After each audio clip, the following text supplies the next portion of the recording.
Hello, everyone. How are you doing? Hope you're having a wonderful day today. And in this live stream, we're talking about Zoom setups and specifically sort of the tech and desk setups that can really help to amplify your impact in Zoom meetings. So I am going to go through and do a sort of full desk tour of what I'm using specifically for the sort of Zoom calls, meetings, webinars, workshops, and things like that. And then what I'm going to do is talk about sort of practical steps in terms of, if you're just starting out or you're thinking of, upgrading your setup, what is the sort of logical order to go through? And this has been prompted by a couple of things, really. So first of all, a call that I was on just yesterday where somebody was talking about, the gear that they've got and thinking about things that they need to add into their setup. So I was, talking about some practical advice there for them. But then also in the Take One Tech Academy, we've had some discussions around this. And there's this constant discussion around what we call GAS, the gear acquisition syndrome. And this thing that there is always seemingly, one more bit of tech that you need, and I use that word in inverted commas, that you absolutely need in order to improve your setup. This sort of thought that the gas can be never ending. There is always one more thing that you need to buy and add in. And there's a couple of things to that, really. First of all, I found that whilst in the sort of the early days of setting up my studio and getting everything set up,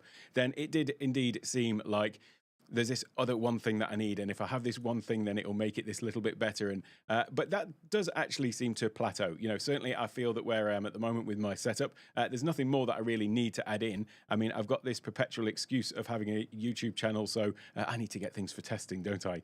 But in actual fact, what I've actually got now is, for me, pretty much the kind of the perfect setup. There's nothing really that needs to be added in to improve it, aside from maybe a faster computer. But there we go. So I'm going to talk about, the sort of potential upgrade path that you might want to consider, and where I think are, what are the essentials, what are the nice to haves in terms of just improving the overall Zoom experience or meeting experience for you and for your participants as well, and then move on to, all of these other little gadgets and things that you may want to consider as well as part of a broader upgrade path. So that's basically the idea. And this is also being prompted as well because I am launching a book, so you can find that in the description, and I'll leave a link in the chat for that as well. So this is launching it will be in 3 months. It'll actually be available, but it will be available for pre-order before then, probably within the next 2 weeks. But if you want to get notified as soon as that goes live, then go and check out imperfectpresence.com. And that's all about not just the gear, but also just the general approach to maximizing your impact in online meetings, presentations, webinars, and also, of course, in your online content as well. And there's a big section in this book all about gear and going through this sort of process of building out a studio. So it's very much two sort of sided, really. The book, it's a book of 4 parts actually, but it's two-sided. So the one of them is the whole sort of on-screen aspect of getting over potential perfectionism, to just get your content out there, to not be afraid of the tech and all of this kind of stuff, and understanding what it can do. But then there is a whole sort of practical guide in there in terms of similar to what we're going to be going through today, what to get and when, and how to sort of build out an upgrade plan, because I do believe it is important to start with what you've got. Everyone says that, don't they? You don't need to go and have all of this gear. Certainly don't let the lack of gear hold you back from doing things, but it is always good also to have a plan of a potential upgrade plan if there are improvements that can be made. So with that said, let's just jump straight in. And what I'll do is I'll talk about my setup first, so that I can sort of show you the things that I've got in here. And then we'll go on to just sort of looking at some more sort of first steps that we can take. So if I come over to this shot over here, this is what my desk looks like. My Zoom setup is essentially my live streaming setup and my video production setup as well. So I'm using all of the same stuff, and they work pretty much hand in hand. The same sort of things that you're going to be doing for live streaming, or that I do for live streaming, is exactly the same as going into a Zoom meeting. So you are effectively live streaming when you're Zooming, aren't you? You're just streaming some sort of video content into your Zoom meetings. So I'll just go through a bit of a run through of my setup. My main monitor over here is a 43-inch monitor. This is my main monitor. So when I'm generally working, I'm sort of sitting over here looking at this. But my camera and my Zoom component, all the Zoom controls, are over here, which is kind of like at 45 degrees. So normally sitting working over here, but then on a Zoom call, I just switch over to here. And this has got then all of my Zoom controls that are kind of separate to my main window, my main monitor, as he throws his Apple Pencil across the room. I find that having a large workspace is really useful. And sometimes, you see these, all these multi-monitor setups, such as this. So I've got this one over here, the 43-inch. I've got a secondary computer over here. So this is for taking presentations into Zoom and things like that. So that's running on a secondary computer. I'll talk about that a bit more later. Then I've got my teleprompter up here and this screen down here. I'll just go through this in more detail in a moment, but just to explain like all of these screens, and then I've got this vertical screen, which is sort of over on this side, just down here. So when you see these setups and you think, oh, do I really need all of these screens? This will be something that I'll come on to later. You absolutely don't need all of this. Obviously, you can run Zoom or Teams or a meeting or webinar on just a single screen, but one thing I find of having, multiple screens that is really useful is it allows you to basically see all of the content that you're going to be talking about, and it can make things have a lot less friction, shall we say. So that's what we're trying to do here when we're looking to level up our setups, is to basically reduce the friction that there is in us delivering content into our meetings, whether it's, a sales pitch, whether it's an educational thing, you're teaching somebody. You don't want your message to be disrupted by the tech. So, any pauses where you're just saying, hang on a minute, let me find the window for that, or let me find the screen share, or whatever it happens to be. All of those breaks in your messaging is just a distraction, basically. And it'd be akin to, somebody standing on a stage giving a presentation, and then they say, just hold that thought 1 minute while I go and get my notes, or, any sort of disruption like that is basically interrupting the flow. And so that's what we're trying to eliminate, or at least that's my view of it, with all of this stuff, is just reducing that friction. So if I just come back though, and I'll just explain the setup a little bit further. So essentially what we've got here is my teleprompter is this thing up here. Now a teleprompter is traditionally something that you would use for, reading text. So it's what the news readers read when they're on camera. They're looking into the camera and they're reading the news headlines or whatever it is. But that's not actually how we're using it here. It's actually so that it's more of a way to maintain that eye contact with people on Zoom. So the way the teleprompter works is if I come over to this shot, I've actually got a second teleprompter. This is my original first teleprompter just over here. And you can actually see here that we've basically got the camera here. We've then got the camera lens on the front. And then we've got this thing, and this is the teleprompter, and it consists of a screen that is kind of like that in that sort of horizontal plane. Maybe that's not clear. Let me try and do that in a different color. There we go. We've got that screen just there. And then in front of the screen, we've got this 45-degree angled glass window, if you like.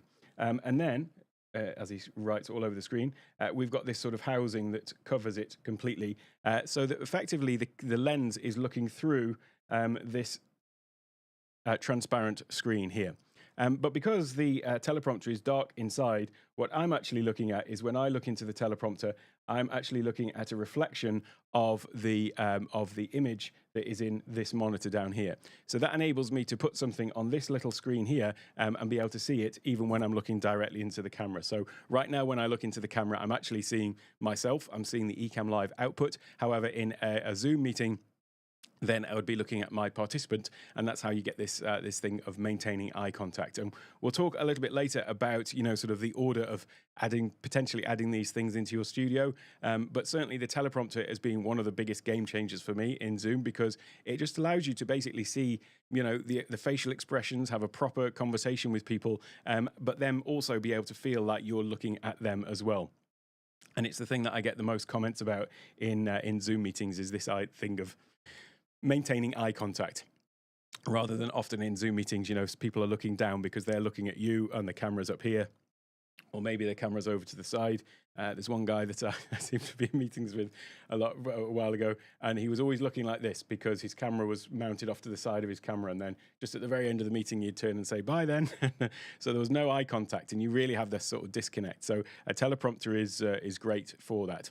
But I'll talk about that a bit more later. So that is my main teleprompter, though, is over here. So this is a 12-inch screen. And these are field monitors. And by the way, all of the stuff that's in my studio, you can find linked down in the description as well. So if you want to go and check out any of the things I'm talking about. So this is a 12-inch field monitor. It's called a field monitor because it's traditionally used in the field for monitoring your camera, your video camera. And so you can plug your HDMI cable from your camera, your HDMI out, into the field monitor, and then it gives you a much bigger view rather than just having the small little window that you've got on the back of your camera. However, in this instance, we're not plugging it into the camera directly. What's happening is this is just being plugged directly into the computer's HDMI out, so that it just shows up as a separate monitor. So in terms of running this on the Mac, then this monitor down here is basically just showing up as another monitor, and I can put whatever I want on it. So at the moment, as I mentioned, I've got my Ecamm Live output on there, but what I can do is I can drag it across. So you can see here on my big main monitor, that's my Ecamm Live output, but I can just literally drag that and drop it and put it up on that other monitor. So now that's what I do when I'm live streaming. I'm watching the stream too to make sure that what I'm showing on screen is what I want to go out. And so this is just, it's a bit dark back there, but this is the same setup as we've just seen on the other one. So although this is the monitor down here, then we've got the reflective plate like that, the little hood at the back, and then the camera is somewhere back here, looking through the front of the screen. So typically in a Zoom meeting, then I will have the speaker view up there. If it's a one-to-one coaching call, then I'll be looking directly at the person down there. I use a dual window setup in Zoom, and so then what I'll do is on this monitor down here, which is a smaller monitor.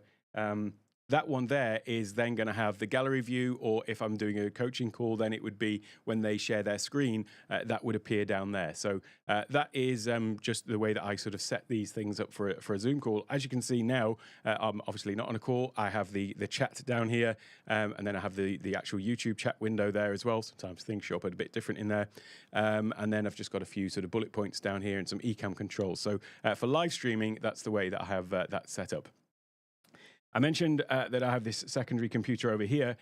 So this would be if I'm doing a webinar or a workshop where I've got a presentation is being brought in, and I don't mean just sort of a set of slides and I'm standing over to one side talking to the slides. We'll talk about that a bit later, but actually bringing it directly into Ecamm to create a more of an immersive presentation sort of feel to it. Then there is an HDMI out from this computer that's feeding into the primary computer. So I don't use that for live streaming. It's usually not even on for this purpose, but I've switched it on just to show you this sort of setup. But that would just have the HDMI out going into the first computer. So that's them bringing in additional stuff, and that's just to reduce the load on the primary computer. But also it means that I can have things like the speaker view if I'm running slides or something like that. I can have the speaker view up there to refer to, and then the actual main output of the presentation is then feeding directly into the main computer. So I already mentioned this monitor over here. So this is the 43-inch Philips. And the way that I have this set up is I think of it as it is being broken up into sort of 6 zones. So like this in a sort of grid fashion, so 3 by 3. And then I've got scenes set up in Ecamm Live that are sharing different portions of that screen. So at the moment, I've not got very much on it, actually. I've just got the website up here, and then I've got a Discord voice channel down here. But if I was doing a live demo of lots of different apps, or maybe I was doing a presentation into Zoom where I wanted different things that I was going to be demonstrating, then I could put those in any one of these sort of little zones here. And these are then mapped to scenes in Ecamm. So this one here that is the website, then if I press this scene, it's taking me to this. So this is just sharing that top left corner of the screen now. That's how this scene is working. And you can see it's just sharing that particular website. But what that means is that, and this is the reason why I like the expansive screen, is that I can have all of these things queued up and I can kind of see what is where. And it means that, I can certainly be prepared and know that, I'm going to the right place. As I've got the website up, definitely go and check out some of these resources. So this is takeonetech.io/resources. This is where you'll find all the free stuff on my website. And as I move the window down, didn't want to do that, so let me try that again. And so here we've got a few things. So like AI-powered course creation. But these are the couple that I want to draw your attention to here.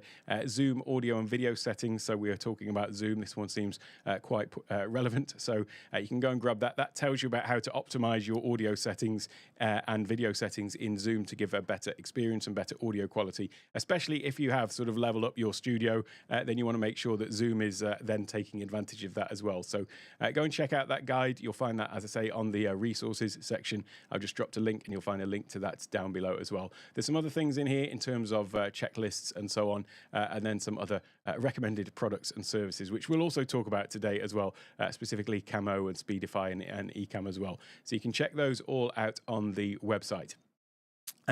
So that is how I've got the desk set up so that I'm sharing that portion of the screen.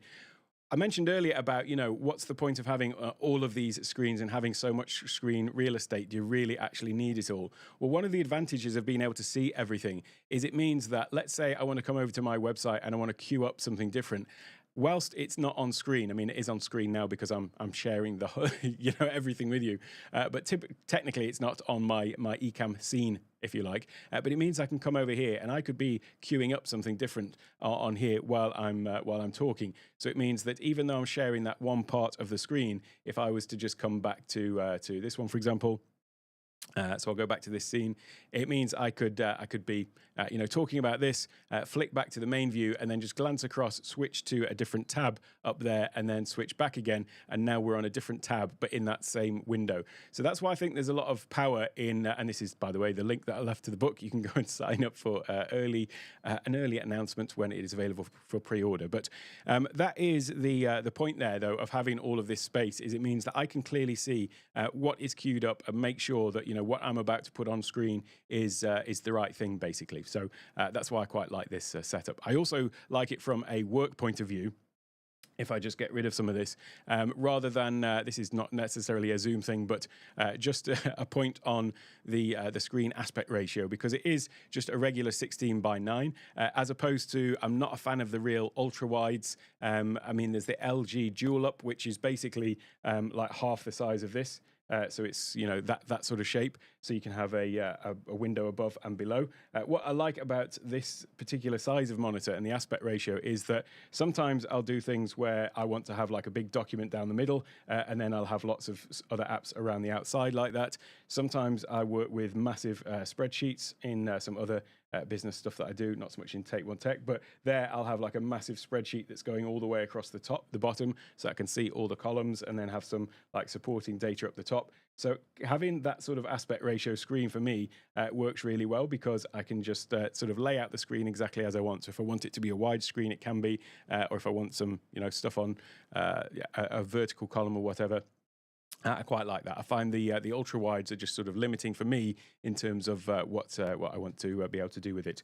I then also have another monitor which is arguably unnecessary. I mean, I do use it, but for this one in particular, this is more for when I'm working. This is where I'll have things like Discord, my calendar, and mail and everything. So it's not just sort of open on the main screen, but that is definitely a sort of nice to have as opposed to essential. Whereas I wouldn't want to get rid of this setup here, because it means I can separate the Zoom stuff that's going on here versus the actual content that I'm talking about. So then also on the desk, obviously, there is a microphone. Step one, by the way, in Zoom setup is get some good quality audio. So that is always the first step. But then I've got down here a collection of Stream Decks. So a Stream Deck XL, a Stream Deck Plus, and then another Stream Deck XL. And I'll talk about the reason for that. And by the way, I've got two pedals down on the floor as well. I'll talk about the reason for those and the multiple Stream Decks. And, obviously with Stream Deck, you can have multiple pages, multiple profiles, and, do you really need multiple Stream Decks? So the reason for that for me is that when I'm doing something on a presentation or a live stream, I want to know where the buttons are that I'm going to be pressing. And what I don't want to be doing is having to switch between pages to then sort of go to a different page and then press a different button and then switch back. Because what I found out the hard way was that when you're doing that, sometimes I will forget, which page I'm on, and then I'll go to press the button that I think is going to do one thing, and it does something else. So for me, that kind of like upgrade process with the Stream Deck was that I added these in as and when I ran out of buttons on the first Stream Deck that I needed to be using in a live environment, as it were. So fine for using it for multiple different use cases, but for a single use case where I need to have more than 32 actions in a given meeting, presentation, or webinar or whatever, then that's when the second one got added in. The Stream Deck Plus was a kind of separate thing, really. That is used now as a switcher for the main Stream Decks. So when I press a button on here, this is where I've got all of my different profiles, and I can swipe between different pages of them. But basically, when I press a button on here, it's going to update what is on the other two. So I use this to switch between different actions on here. Like if I press the Zoom one, for example, you'll see that it updates my Zoom controls and has my basic eCam controls over on this side. Go back to this one, which is for live streaming. It's updating that, but it's also updating what is happening on the pedals as well. And then the other thing that you have with the Stream Deck Plus is the dials to be able to then control audio for eCam and things like that. So, but certainly the one that I would always recommend in terms of Stream Decks would be the Stream Deck XL. With those 32 keys, and even if you think you only need 6 or 7 or 8 or 9 or 10 actions, trust me, you'll find that there are all these other use cases for Stream Deck that maybe you haven't thought about. So definitely, obviously there are budgetary considerations, but if you're making a decision based purely on what you think is your use case, then there'll be a whole load of other use cases you haven't thought about. But I'll get back to the desk, and then we'll go through some specifics in terms of this upgrade plan that you might want to consider a little bit later. Next up on the desk here is the Rodecaster Duo. The Rodecaster Pro 2 actually is now a lighting feature for the moment, so it's just behind me. I really love the Duo. I think that if the Duo and the Rodecaster Pro 2 were out at the same time, then I would definitely have bought the Duo rather than the Rodecaster Pro 2. Although actually I have to say the Rodecaster Pro 2 was a gift from eCam, so thank you very much for that. But it's one of these things I totally would have bought it when it was first come out. But the Rodecaster Duo, for me, for what I use it for, or what I was using the Rodecaster Pro 2 for Zoom and audio routing, then the Rodecaster Duo does that all. It's just got basically 2 mic inputs as opposed to 4. But we'll talk about that a little bit later as well. So the Rodecaster Duo, I really love it. I love the smaller form factor. So rather than kind of coming out here and being much bigger on the desk, it's a much neater, smaller form factor.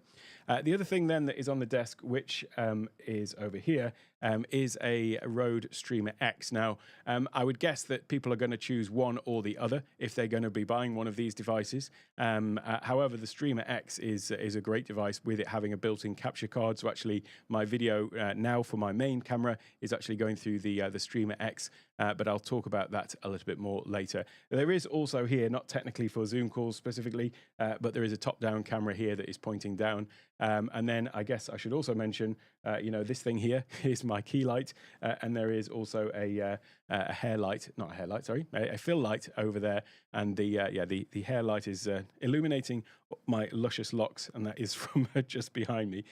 So let me just clear this for a second and come back to this view. That gives you a better view of the lights. So this is a 90 centimeter softbox, and that's a NaN light. The Forza 60 is the light that I'm using behind that. This is actually the same light. It's just a much smaller softbox, so it's a 60. And then I've got another one just up here behind me that's kind of putting the light behind me. So that is the sort of rundown of the desk setup and all the stuff that's relevant to this. So I thought it'd be useful then to go through and just talk about, what is a potential upgrade, upgrade path that you might want to consider, and what do I consider these sort of essentials. Before I do, I just want to say hello to a few people because I've just been rabbiting on. Hey, Richard, great to see you here. Thanks for stopping by. Bicky, you've always, you've got one of my favorite setups with your the way that you've got all your Stream Decks mounted. Hey, Jess, great to see you here. And where are we now? The gear acquisition syndrome, because more kit is always the answer. That is true. There is a little joke that there is always something that we can do to to improve our setup with a little bit more gear. Hey Gretchen, how are you doing? Great to see you. And Annie. So it was Annie that we were talking with about. That was where the comment came from about. When does the gas end? When does the gear, acquisition syndrome end? And there isn't always an end in sight once you've got these few things, as Annie found out. Let me see where we're up to. Hey, Parker, great to see you here as well. You tried it for the teleprompter, I guess that is. Yeah, it is one of these things that having a teleprompter in Zoom, just to be able to have that eye contact, is just really is just this massive game changer in terms of being able to actually look at somebody, see their facial expressions, just as you would in a normal conversation, yet also then be able to see you as well. It really does make a massive difference. Um, so I've often wondered why you have the second teleprompter off to the side. Would you mind explaining the benefit of that, please? The only reason I have it is because I have it. So that was my original teleprompter, which was this is the DesView T3 teleprompter, and it basically hangs off the front of the lens here. And then this is the teleprompter, and then we've got this little 7-inch screen there. That is the first teleprompter I had. And incidentally, this camera is a Canon EOS 60D, which now is like 11 years old or something like that, coming up for, I guess, 12 years old. And that is the camera that I was using on my channel and on all my Zoom calls for the first sort of 8 months or whatever. And nobody really complained about video quality. So this idea that you've got to have the latest and greatest camera is just, it's nonsense really. And you might well find that you've got a camera lying around, as I had. So this was a camera that I bought when my first daughter was born. And then, technology moved on and we started using our phones and things like that. Not so much, carrying this big heavy DSLR around. And so I kind of repurposed that for my channel. So all of the first 8 to 12 months on my channel was, in fact, it was even longer than that before I actually upgraded the camera, maybe 18 months, was basically 720p. So although I was technically recording in 1080, it was coming in at 720 into Ecamm and then being upscaled. And that was my first teleprompter, because what I thought that I wanted it for was just for this thing of having eye contact, and for live streaming to be able to see the output, just to that little sanity check to make sure that what was going out was what I thought it was, because I was always sharing a screen, and then I would be looking back at the camera and realized I hadn't switched out from the screen share. So it's good from that point of view. So I digress slightly, but that was why I had this one. It was my original camera and my original teleprompter. Then at some point, quite rapidly, I realized that there is a benefit to having a much larger teleprompter, that then when you're on a Zoom call, like with one person, a little 7-inch field monitor is fine. You can see those people just fine. But when you start having, a larger gallery view with maybe, 15 people or 20 or whatever it is in there. I mean, the gallery view can, get a lot of people in, actually up to 37, I think it is. So then it ended up that, the people were still really small on the screen again. The other thing about it is the actual on-screen controls become quite small as well when you've got a really small monitor. Technically, that small monitor, that 7 inches 4K. So if you take a 4K display and then, 4K resolution and scale it right down to 7 inches and then put it like, at arm's length away, it's kind of like trying to control something, on a phone, on an iPhone, with tiny little controls. So that's why I wanted to upgrade and get a larger monitor. And then it's actually been much better, because it now just does feel like almost an actual monitor. So rather than before, if I come back to this one, this is not much smaller, sort of visibly to me, than this monitor down here. So it actually does become kind of usable. I do, throw things on it, during the day as well. It's not just purely for a teleprompter. It's become an actual monitor. So that is the 12-inch monitor. So then when I upgraded the monitor and the field monitor, the teleprompter and the camera, then I just basically moved this other one, which was always, I used to use like a webcam for this particular shot, this over the, side on desk shot. So I've basically just left that there. But what it means is that is basically duplicating the output from this one. So I've got a splitter. So if it's something that looks like this. So this is an HDMI splitter where you can see you've got one HDMI in and then you've got 2 HDMI out. And it's basically sending the exact same thing then to 2 separate monitors. So the way I have it set up is that I have my monitor here. What's shown on here is exactly the same as is being shown on this monitor up there. So it's really more for an Ecamm thing. If I'm looking up at this screen, I can still see my output if I happen to be looking at that camera.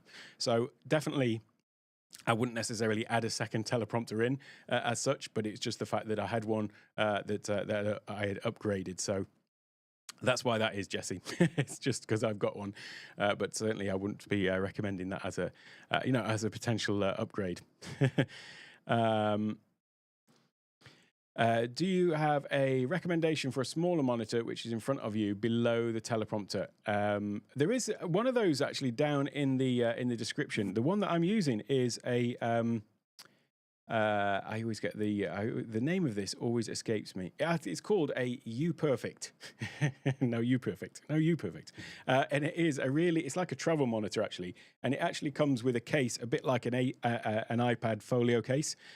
So it sort of folds over the top, and that can be a stand. So it's actually great, specifically for you, Jess. You might find it useful for travel as well, because it's about the size of a MacBook Pro, as you can see, the two side by side. So it would stick in your case, or your bag with that, and then it would mean that when you're on the road, you've got these two monitors. It's also got a Vita mount, so I got it mounted on an arm, so it does just sort of move out of the way if I get things out of the way here. Somehow, there you go. It's just on a little Vita mount arm. But yeah, it's great for as a potential travel companion as well. So like I say, yeah, it would be great for you. I think it's in the description. Let me just see if I can quickly get the link to it. Probably not. I'm sure I've got a Keyboard Maestro. I'm sure I've got a text expander snippet for this, but I haven't actually. I don't actually remember it. This is the one that I've got. Here you go. I'll just drop this into the chat, and I'll pull it up like that. So it's actually a 2K monitor. Whoops, thought I changed scene. Wrong one. There we go. It's actually a 2K monitor, but the teleprompter itself, by the way, although that is 4K, I've reduced the resolution of that, so it's not using 4K. And what that does is it doesn't change the the people that you're seeing on screen, although technically they're slightly lower resolution, but you don't notice it because it's in the teleprompter far away. But what it does do by reducing the resolution is it makes the interface bigger. So by reducing the resolution in your teleprompter, it will can't talk and type. Putting this in the chat. There we go. By reducing the resolution, probably made some screw ups in spelling there. No, got it right. There we go. So yeah, by reducing the resolution though in your teleprompter, what that will mean is like all the buttons in Zoom will be bigger, and all of the interface, if you're looking at the menu bar along the top, then that will be bigger too. So yeah, definitely it's worth doing that. Reduce the resolution in your display settings in Ecamm in the Mac, and then that will then make everything look better. So let me just come back to where I was there. I just saw that. Yes, thank goodness my Apple Pencil didn't go in the coffee mug. Oh, I should say, by the way, that is the other thing that I sort of neglected to mention there, was that the other thing that is on my desk is the iPad with the Apple Pencil, and I've left a link to this in the description. But this Video Pencil is the name of the app that I'm using to do the drawing on the screen. So when I'm drawing on the screen, that is me just drawing on the iPad. And I've done a whole video specifically about Apple Pencil, but the thing that is great about Apple Pencil is that you actually see the output from, in this case, Ecamm Live on your iPad. So it means that you can be, whoops, wrong one. It means that you can know exactly where you're drawing. So if I want to draw, give myself some hair, then I can see exactly where I'm putting that. There are obviously better ways to use that in a meeting, like notes and stuff. But yeah, that's a kind of an essential part for me of the setup, is using Apple Pencil, is using Video Pencil on the iPad to then be able to go and draw, annotate on screen. It can be as well useful when you're doing things like screen sharing. Maybe you want to highlight something, in here, like this is 12,000 to 1 ultra wide, whatever it is. But it can be great for highlighting certain things in presentations as well. And you can, as I say, you're just seeing exactly the output on screen, so you can be sure that things are going where you want them to be. So yeah, Apple Pencil and Video Pencil, I should say, is a sort of essential part of the setup as well. Let me just come back to these questions, and then I will be getting back to going through a sort of step by step, and my view on a path to building all of this sort of stuff out. Indeed, yes, Jeff is my timekeeper as always. You know that, Jesse, keeping me on track. Hey, Tatiana, great to see you as well. Just getting the hang of one Stream Deck. Well, that's the thing. Once you get the hang of one Stream Deck, it's so easy to add more. um, but yes, yeah, hair light. You notice that in the hair light is singular, so I have just got one. It illuminates my hair. This one particular one just there. Hey, great! Thanks for stopping by. I'm glad you're liking the channel. Hi, Michael. Great to see you too. The Streamer X, I'll talk about this in a moment actually, but the Streamer X for this particular purpose that we're talking about, like leveling up your Zoom calls and online meetings and just your content, it's really, really a compelling product that, can do, it can be your capture device, your audio device, and have all of Rode's sort of onboard processing. The same stuff you've got on the Rodecaster Pro 2 and the Rodecaster Duo, and if you've just got like a one or two mics going in, it's really perfect. I absolutely love it. I'll talk about that and the other Rode devices a little bit later as well. Hello from Israel. Hello, welcome. Great to see you here, Amir. I missed what is the small screen in the middle. So that was the one that I just dropped in the chat, by the way. I think we've circled back to that. But yeah, this one here is it's a Imperfect portable monitor. And as you can see, it is really great as a portable monitor as well. So it comes with this sort of folding folio, like it's not leather, but whatever they are these days, that sort of folds over the front of it, and then you can power it either by USB-C or it's got an HDMI thing in there as well. So yeah, it's a really nice little monitor. And just to reiterate, the thing I use that for is on Zoom meetings. I use dual window, so I want to have the the speaker view in the top and the gallery view down below. If it's a presentation like that, if it's a group call, then I'll just have the gallery view in the top. Or if it's a coaching call, then I'll have the speaker view at the top, the person I'm talking to, and then like when they're sharing their screen, if we're troubleshooting something, that'll be just down below then. So that's how I specifically use that. And where are we? So Annie, feeling so much closer to that place where I'm comfortable with my gear. Yeah, you've got an absolutely awesome setup now. And that's the other thing. Yeah, we were talking about this in the Academy Q&A just yesterday about there's two things actually. There's gear acquisition syndrome, but there's also kind of software acquisition syndrome, isn't there? Because there were always these new tools coming out, and there's some of these things that I'm constantly trying new things, but then there's other ones that I leave them alone and I don't try and tweak too much. But yeah, it is a never-ending quest, isn't it?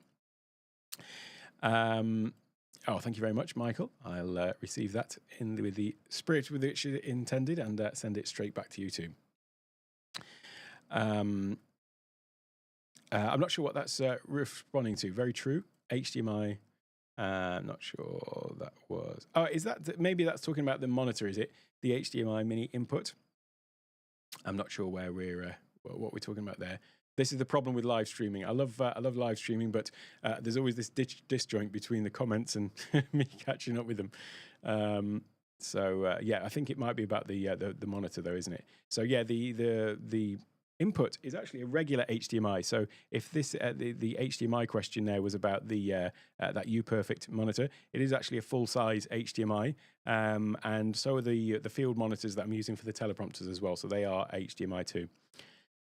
But you can that Imperfect monitor you can use with USB-C too. The Streamer X versus the Mackie DLZ. So that I guess that's the new Mackie, is it? The big one that's kind of like the Rodecaster equivalent, if you like, with multiple tracks. I've looked at that. For me, that one looks like is massive on my desk, and I love the fact that the Rodecaster Duo has basically replaced everything I was doing with the Rodecaster Pro 2, but just in a smaller form factor. But the Mackie does look good. It's got lots of other features to it, but I think I'll be sticking with the Rode for me. The Imperfect would be ideal for as someone who travels a lot. Actually, we were just talking about this yesterday in the Q&A as well for the Academy, and we're talking about this idea of doing things on Zoom and what is the how Zoom meetings now can arguably be even more effective than face-to-face meetings. Of course, you can never replace, meeting someone, shaking the hand, having a coffee, and all of that kind of stuff. But there's certain things you can do in online meetings that are pretty tricky to do in an in-person meeting. Like bringing up presentations and having this sort of interactive nature with them, that you can actually have a much more control over the messaging when it's on Zoom or something like that. Jesse was talking about still going and doing face-to-face meetings, but maybe using a small monitor that he's got to then have a laptop up and have another side facing the client to be able to still be controlling stuff on the computer, but then showing it off to the client sort of on the other side, if you like, if it was that kind of like literally face-to-face over a desk or whatever. But yeah, actually, this Perfect monitor would be perfect for that because it's it's a larger, potentially a larger size as well. So how do I get so many monitors connected to the MacBook? Actually, they're connected to the Mac Mini. So the MacBook is standalone, but then I've got the Mac Mini. But the same question applies because the Mac Mini has a limit of 2 monitors. There is a thing you can get as... No, let me step back before I mince my words. There is a technology called Display Link. So this is not to be confused with Display Port, which is just like an HDMI, an alternative to HDMI. But there is Display Link, and this is something which basically runs as an application on your Mac, but allows you to connect more monitors. So on my actual Mac Mini, which is under the desk, I've got this is my primary monitor. Then this is my secondary monitor. Those are the 2 that I can have plugged into the Mini. But actually, this one and this one are plugged into an external dock, which is a Wavelink dock. So that is in the description as well, I think. But let me just see if I can get to that up. You can use there's other ones as well, but I just use this particular one. It gives me an extra 2 screens. You can get some that have got 3 in as well. So if I just find the exact one, here you go. This is the one I've got. And the prices of docks vary. I wasn't too bothered about the sort of power. That's usually one thing that you want to look at. So when you're looking at a dock like this, this tells you the power somewhere. Where is it now? It's something like 60 watts, I think. I can't just see it, but yeah, it's about 60 watts. That's hertz, not that.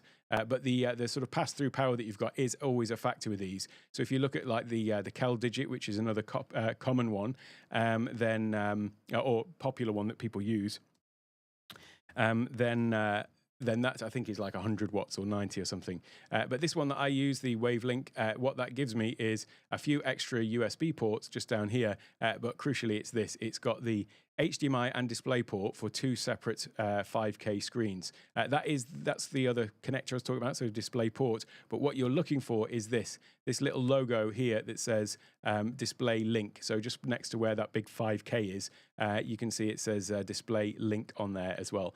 So any dock that's got that Display Link technology means that you can add those additional monitors on top of the sort of limits that you get on whether it's on the MacBooks or the Mac Minis, which do have a limit in terms of how many monitors you can connect. So that's how I've connected more monitors to my computer. In fact, this was the very thing that was we were talking about with Annie, where she was saying, does the gas never end? And it was because of this thing of just got the teleprompter, plug the teleprompter in, and then it wouldn't show up because of this limit on the number of monitors. So it's like, oh well, there is this one thing you can get that will solve that, and that was where the question came. When does the gas ever end? But anyway. Gretchen, the Apple Pencil is obviously the device, but the Video Pencil, the reason why I keep getting confused, Video Pencil is the app, and that is the app that allows me to draw on the screen, and it's by a fellow Ecamm fam member as well, so another Ecamm user, and he developed this specifically for drawing on the screen. So I'm using an app for the iPad called Video Pencil, and there's a link to that in the description, but then I'm using the Apple Pencil to physically write on the screen. So that's why I keep getting those two mixed up. So sorry if that was confusing. Video Pencil is definitely a game changer for sure. Just to be able to draw on screen like that and annotate things. Oh, sorry. Yes, the HDMI splitter that I see what you were talking about. The Yeah. So this is two HDMI inputs. Sorry, one HDMI input and two out. That was the splitter that I was talking about. And that the point of that is to make sure that, as you say, it is actually splitting one to two monitors, because there is another one which is a switch as well, by the way. So you will see some of them where it's got one in and two out, but then there's a button to decide which one you want the thing to go to. So that is actually a more common kind of device or bit of tech, whereas this one is the splitter that is going to split the HDMI down to two places. And yeah, you can have them for multiple monitors as well. You're quite right there.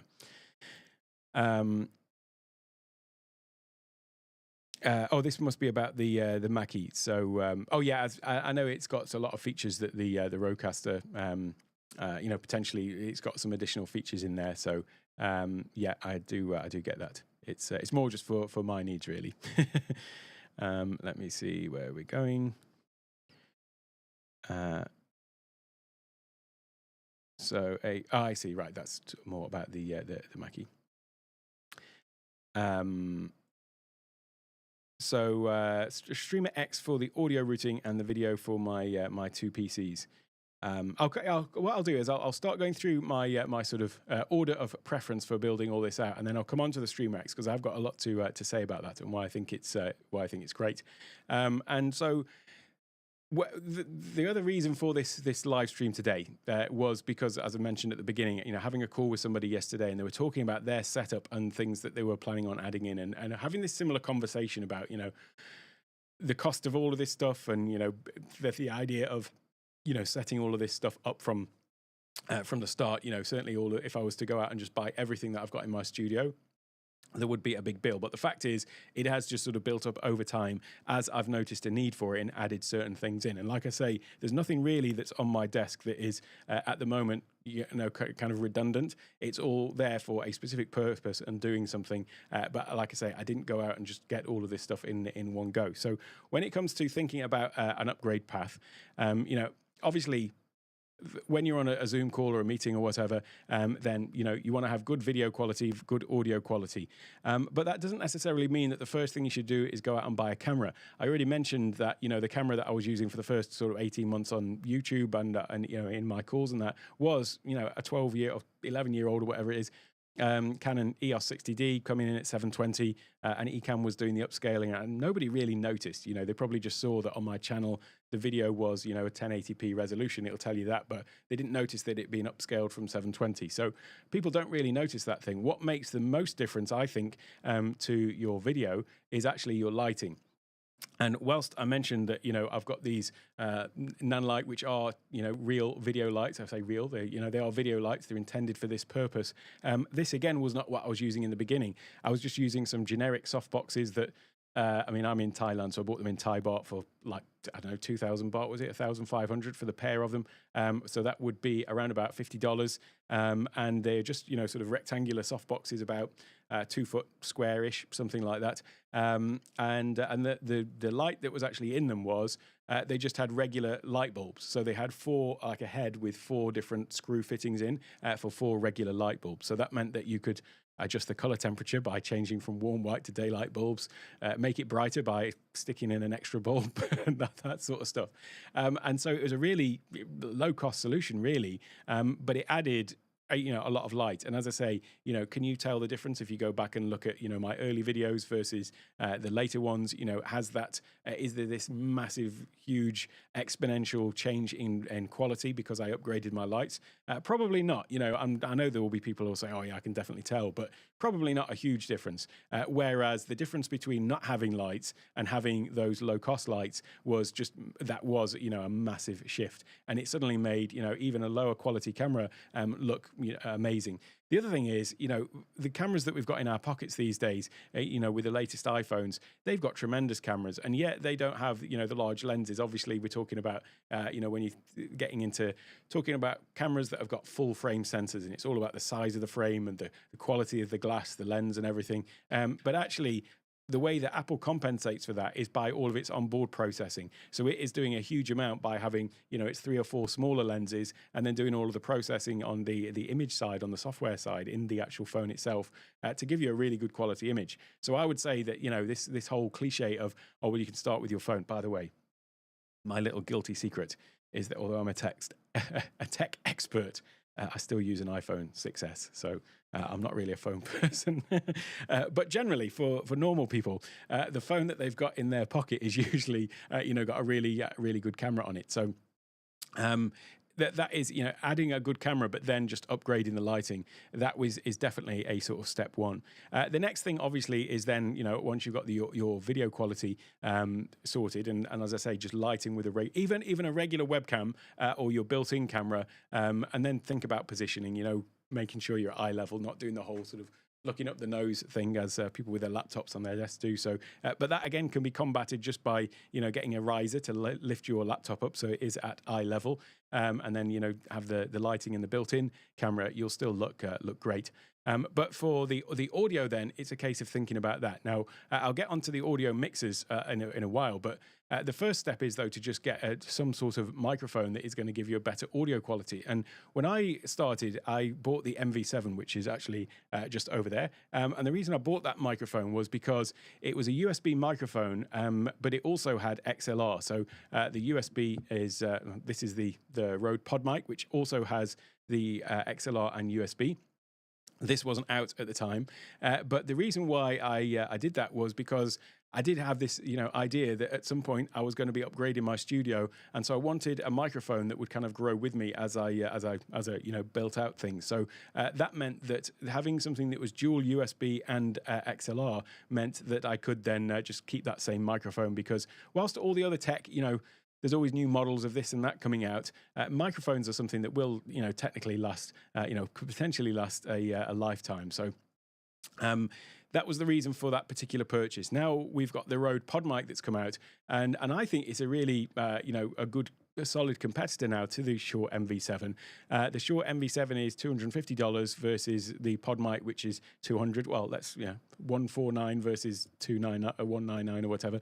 But it's essentially $50 cheaper, so 80% of the price. But it actually does something which the MV7 doesn't when you're using it in the USB mode. So the Shure MV7 does have the Shure Motive app, which allows you to adjust things like the kind of adjusting like the compression and things like that, some audio aspects of it. However, the Pod mic has a lot of the onboard processing that we've also got with the Rodecaster, and the most notable of which, or the most relevant to this conversation, is actually the noise gate, because I find that that's something that is really important, is having a way that you can basically eliminate your noise going through the noise going through your microphone when you're not speaking. So if you listen whilst I'm speaking, there is actually the background noise of an aircon going, but because my voice is like the more dominant of the two, you probably don't notice. But as soon as I stop speaking, everything goes completely quiet. And that is useful on a Zoom call because, as I say, people don't generally notice the background noise that's going on while you're talking,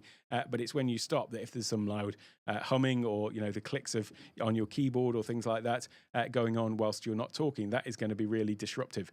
So for Zoom, having the noise gate and some of the other onboard processing that it's got, I think is really compelling. So basically for, $200, you've got a really high quality audio device that, as I say, can actually grow with you as you start adding in more stuff. So then, when we mentioned the Streamer X, if you do want to just start, with an audio device, so using any other XLR microphone, or you want to have the audio device, using the Streamer X actually as your sort of as the thing that you're going to use if you just wanted to start off with something quality. The Streamer X is great for a number of reasons for this very purpose. So first of all, it does have HDMI in, and it's got your mic, so it becomes your capture card. So if you are going to start off with, I'm talking about using an iPhone camera and everything like that, but if you are using some other kind of mirrorless or DSLR camera to come in, higher quality camera. Then you can take your HDMI in from here, and you can also take your audio from your microphone in here as well. And the good thing about this, specifically for Zoom, is it's got these big buttons to control things with. So rather than fiddling around maybe in your teleprompter looking for the mute button, you've just got a mute button here to mute your mic. This one is to toggle on and off the camera. So you see my camera goes off when I press that, and you've got some controls here to adjust it. There is actually, although there's sort of one dial here for the mic, it can have 3 microphones attached.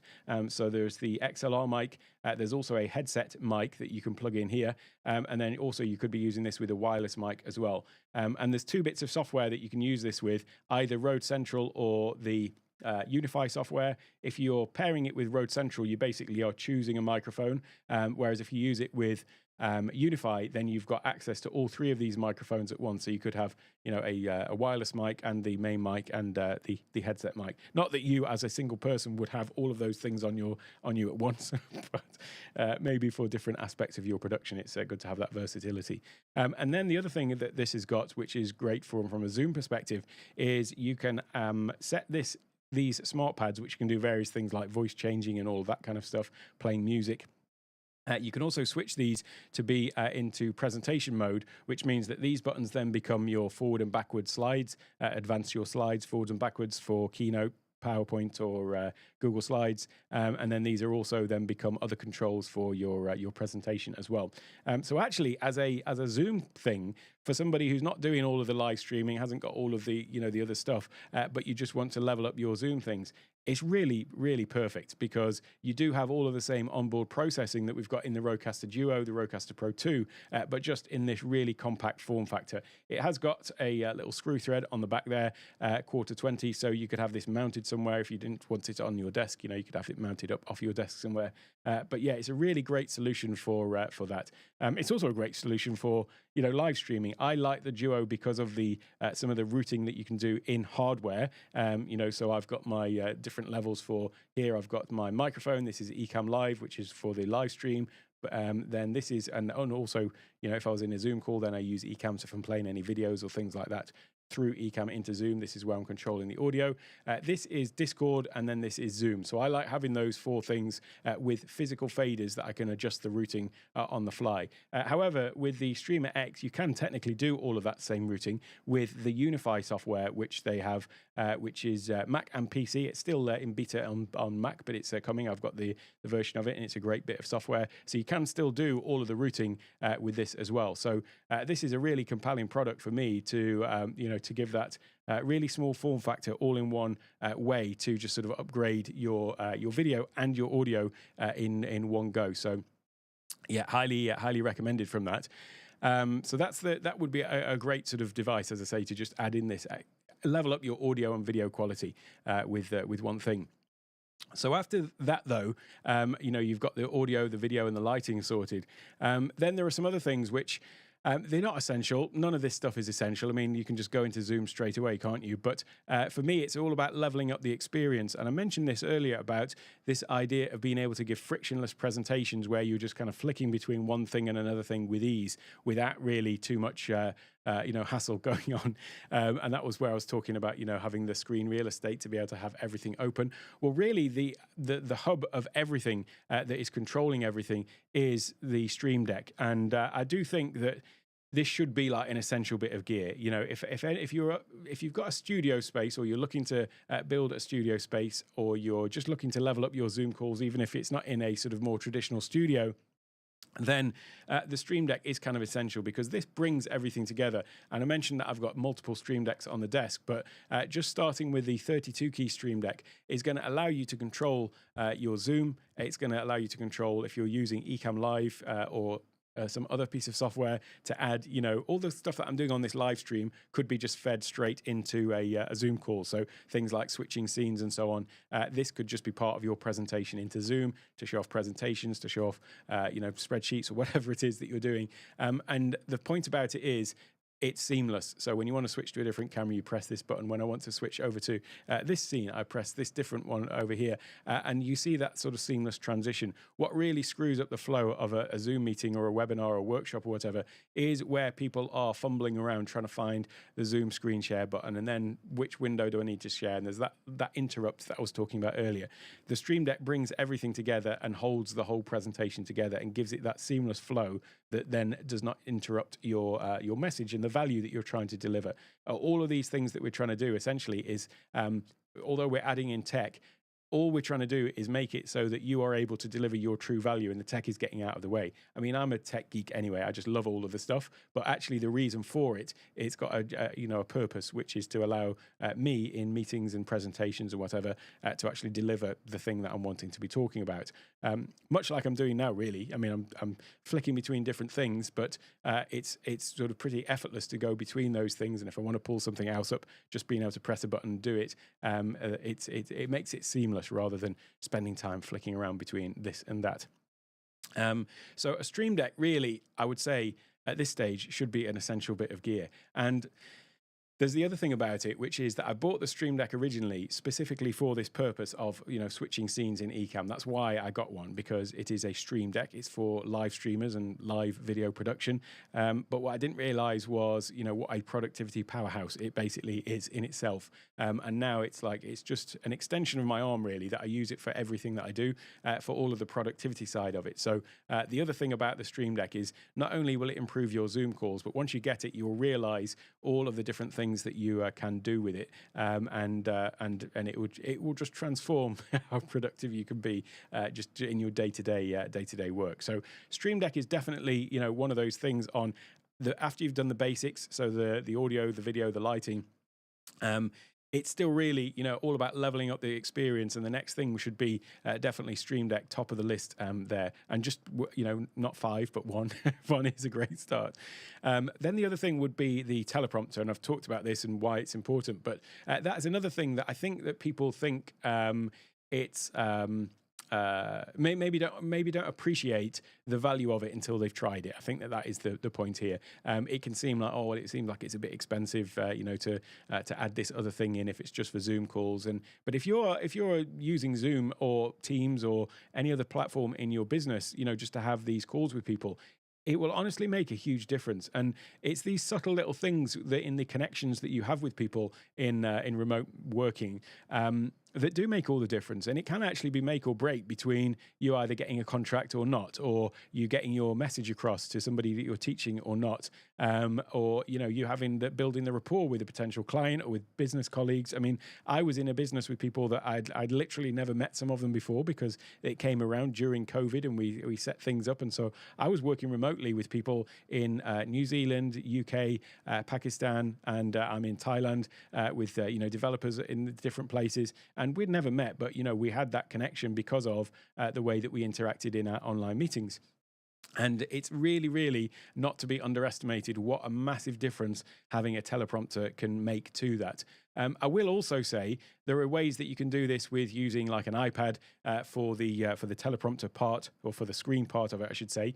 So this part that's down here, this screen, which I mentioned was the field monitor, you could use just an iPad.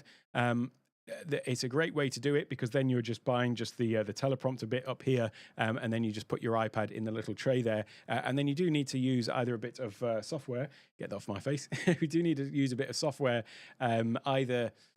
What's it called? Duet display is one thing, so that your iPad then shows up as an external monitor, but you can flip it round. That's the one question that people ask when they're using their iPad is, you're looking at the reflection of the iPad in the teleprompter, and so everything is reversed. And so there's this thing of, if you use your iPad and just use it with, the sidecar feature in the Mac, which allows you to use an iPad as an external display, it'll all look back to front, and there's no way to flip it natively in the Mac. However, if you use Duet Display, that does apparently allow you to do the flipping. There's also another thing called Lunar Display, which is a dongle for the iPad, and that allows you to do the flipping as well.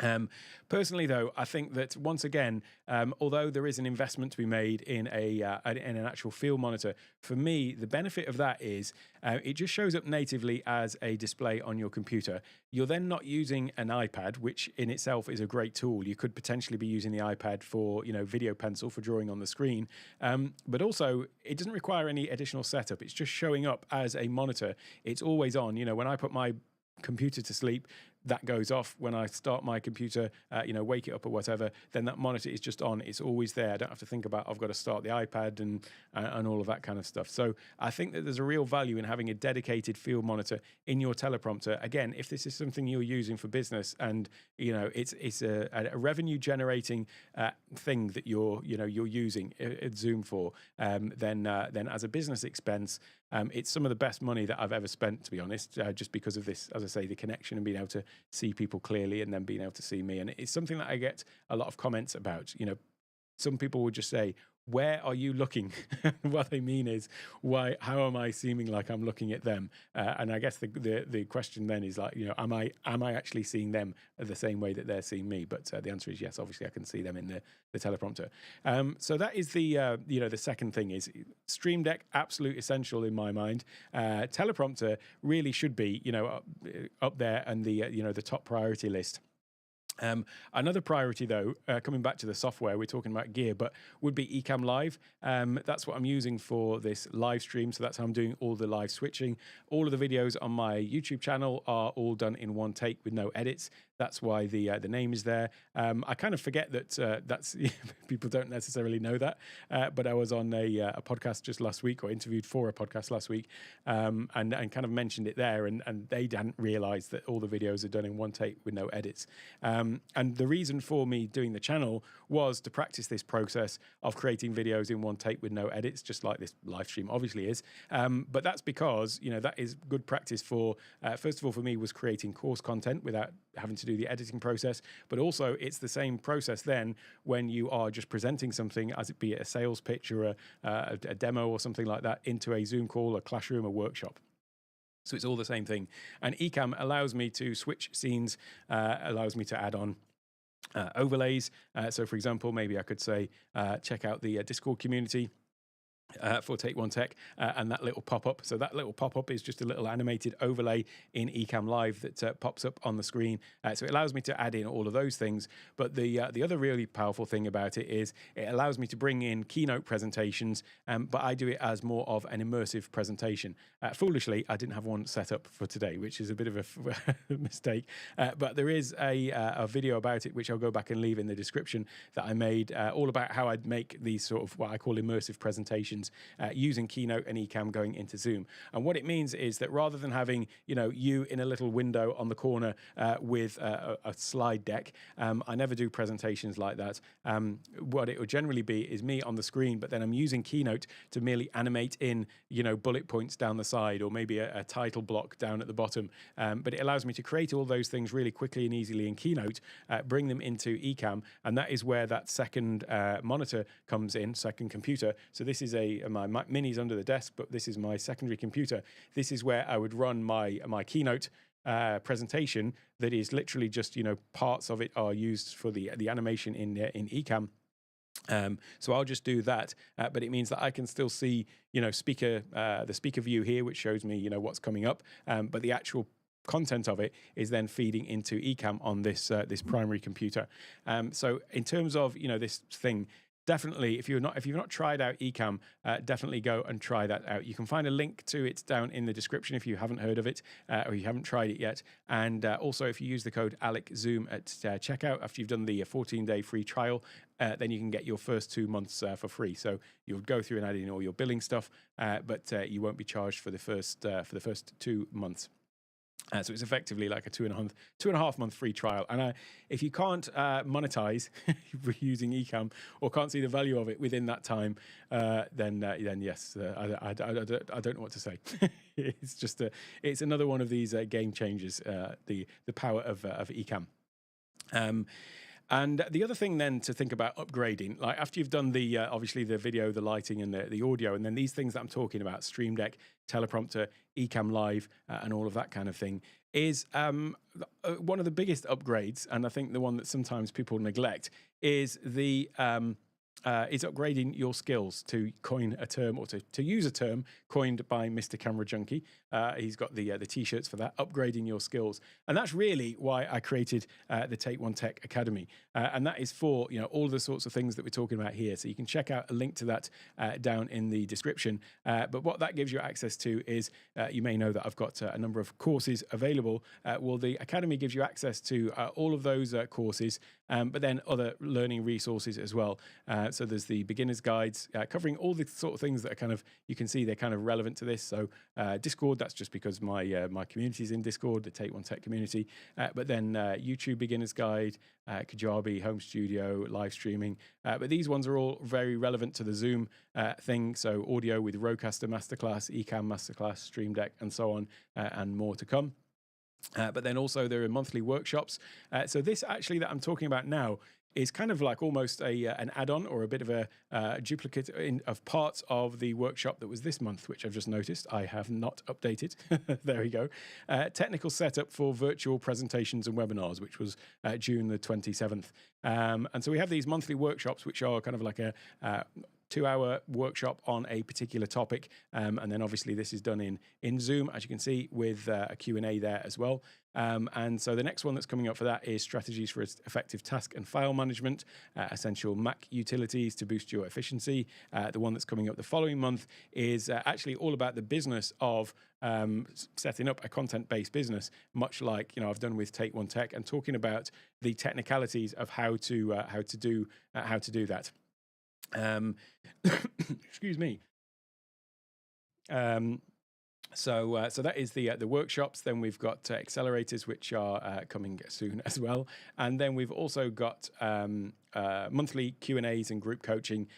Weekly Q&As. I actually do 2 of those a week, just to cover people off in different time zones. So we do 2 of those a week, and that's just a case of come and get your questions answered. So that is the Take One Tech Academy, and that is kind of whether it's this or whether it's something else, but this idea of upgrading your skills and understanding what you can do with it. I mean, I'm talking to the converted, because everybody who's watching this is probably trying to glean something from it. So, I appreciate I'm preaching to the converted here, but this idea of just upgrading your skills and understanding what is technically possible as well, because I think that is one of these things is, you get these tools, but maybe don't realize the true power of them. That thing with Ecamm Live, for example, I know that people use the Ecamm Live virtual camera to go into Zoom and maybe use it for doing a screen share or something, but didn't necessarily realize the whole thing that you can do with Keynote of bringing that in and making an immersive presentation in that respect.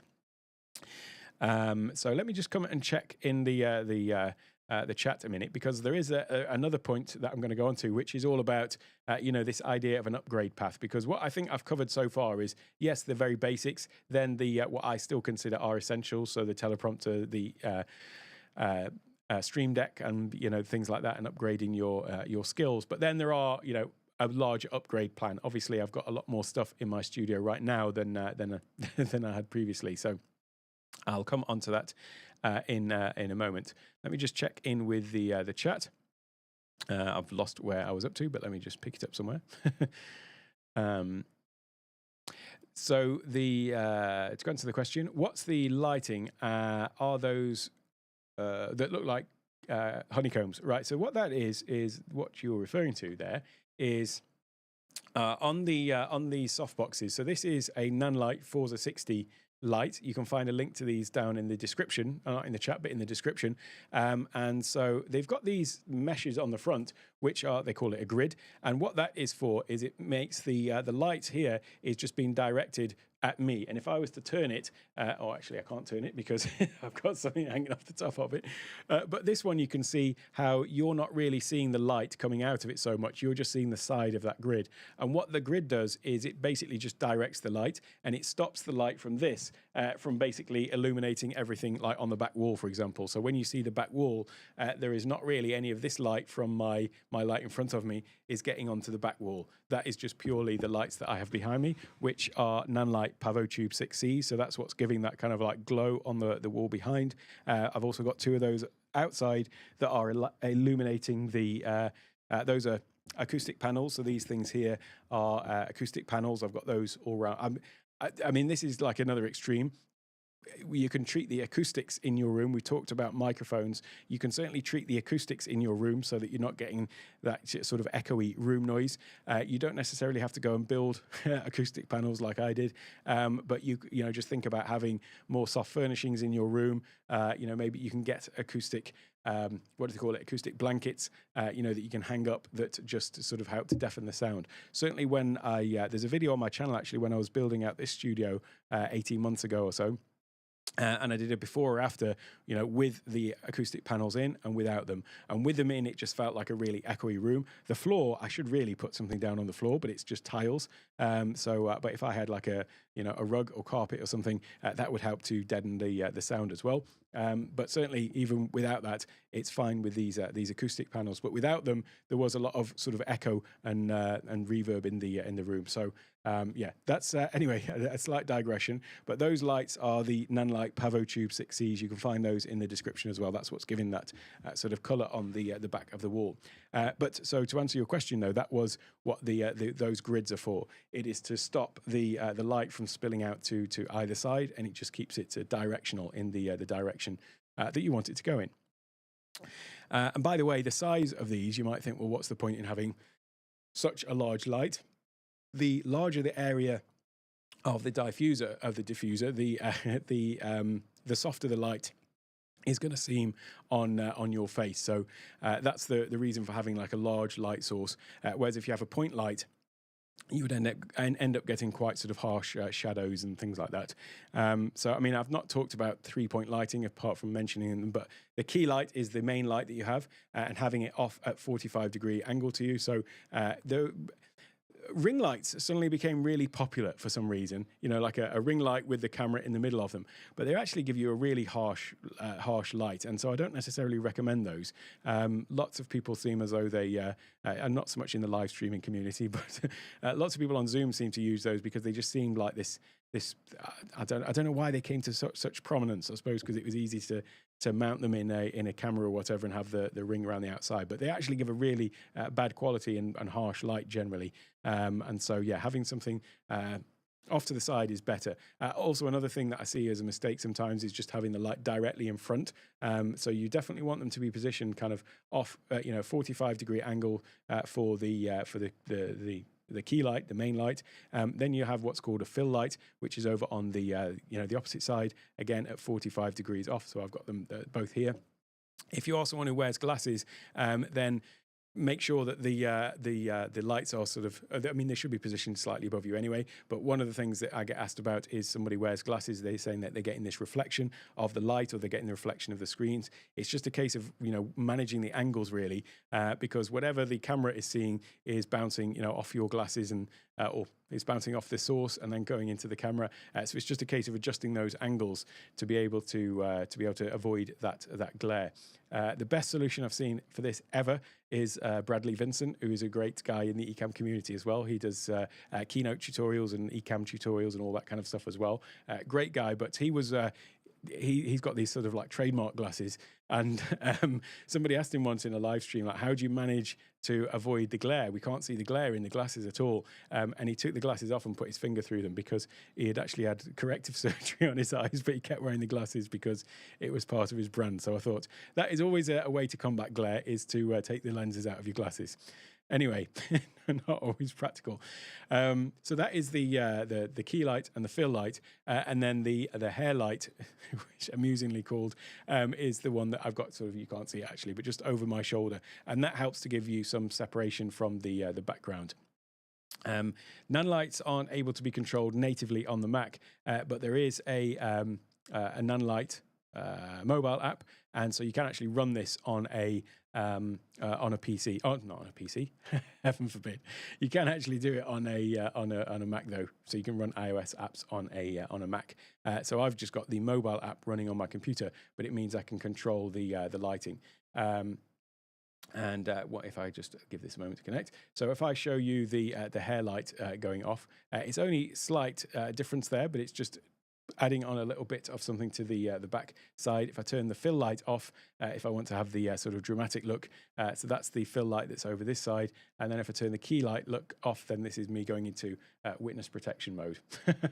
And then that is just the fill and the key. And so the point of the fill light then is the key light is the main primary source, but the fill light is usually going to be slightly lower, but that is intended just to fill in the shadows on the other side. And as I say, the other one here behind is intended to just add some separation from the background slightly. It's not so noticeable here because I've got obviously quite a bright background, so it's not as noticeable to you there. But that is the different lights, and that was a very long-winded answer to your question of what those grid things are called. What the honeycombs are called, they're called grids. You certainly can do an excellent video with an iPhone for a stream. Yeah, and especially with, there's applications like Camo. You can find a link to that on my resources page that I linked to earlier. Camo is great for that you can use your phone as a webcam. The thing that's good about Camo is you can have access to all of the iPhone's built-in image controls. So you can adjust things rather than doing it in post, as it were. So adjusting things from the thing. Let me get this right. Rather than just sort of adjusting the brightness and contrast and stuff like that in the software, I understand it's actually doing it more it's got the control of the phone controls at source, as it were.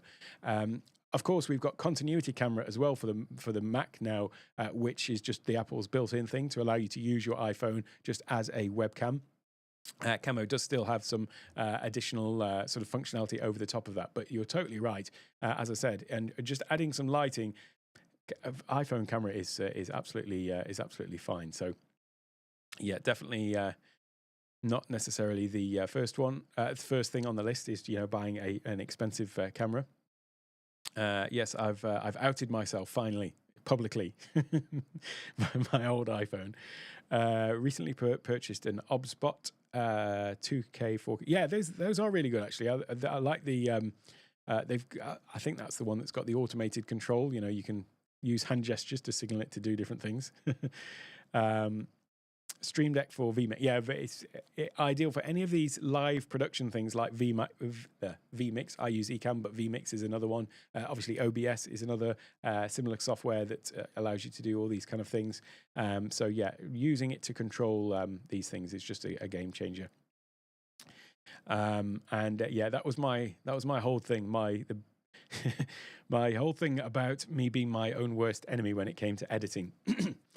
With multiple takes and all of that. So yeah, definitely for me, it was very, very liberating to just give myself permission to do the thing in one take. And then it turns out most people don't really mind the odd mistake here and there, as long as it's not critical, mistake, of course.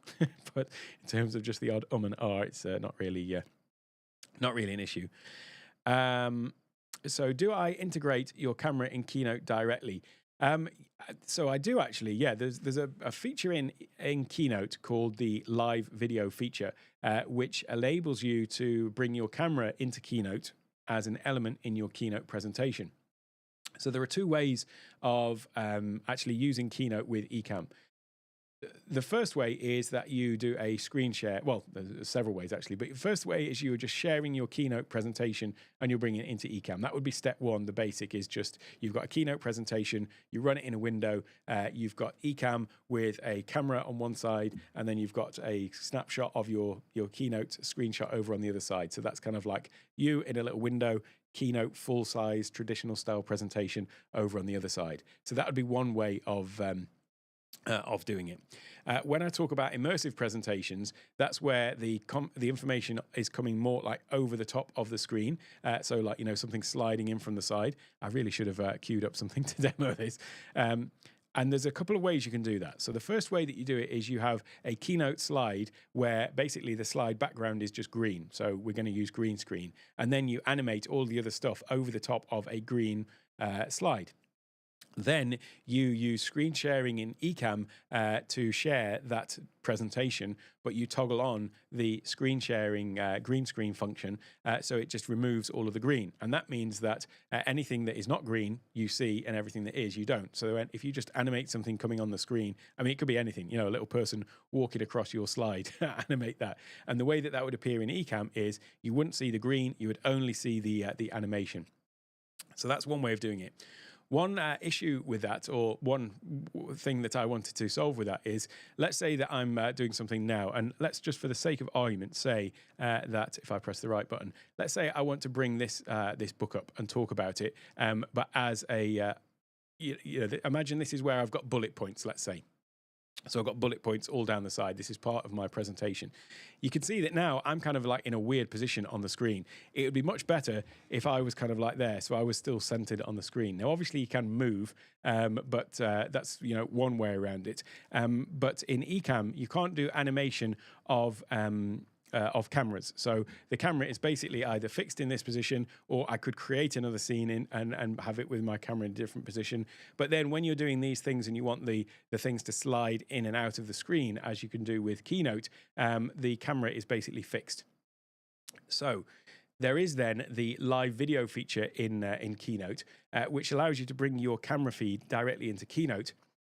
But the benefit of that is you can do all the same kind of animations as you can do with any other element in Keynote. And what that means is you can create a slide transition that goes from one thing to another, and your camera just like moves over just like that. I should really just get this up. Let me just bear with me 1 second while I get this up. Let me see if I can find something really quickly to demonstrate this, because it will make it a lot more easier to understand. So then what I do is once I've done that, I can probably just bring up this Ecamm Advanced one. This one should do it. Once I've shared my, once I've set up a scene in Ecamm that is sharing my entire Keynote scene, then it is bringing the camera kind of through Keynote and then into Ecamm. Let me show you what I mean. If I just start this presentation, so I need to just quickly select a source for my video, and then this will work in a moment. And then if I play this in window, so we'll see, this should work. Right, so this was actually a presentation I did for Ecamm, and let me just check if I'm on the right thing. 1 second. Okay. This will make a lot more sense, and it will give it a bit of context as well. So if I just add this into my scene, obviously, if you're a professional, you would have all of this sorted out in advance, and I probably should have had it queued up. I'm just looking for my Keynote now. Let's see if that is the one. Right. So what you're looking at now is you're looking at Ecamm screen sharing a Keynote presentation, but the Keynote presentation has the live video in it. So now my camera is going into Keynote, and then Keynote is feeding into Ecamm.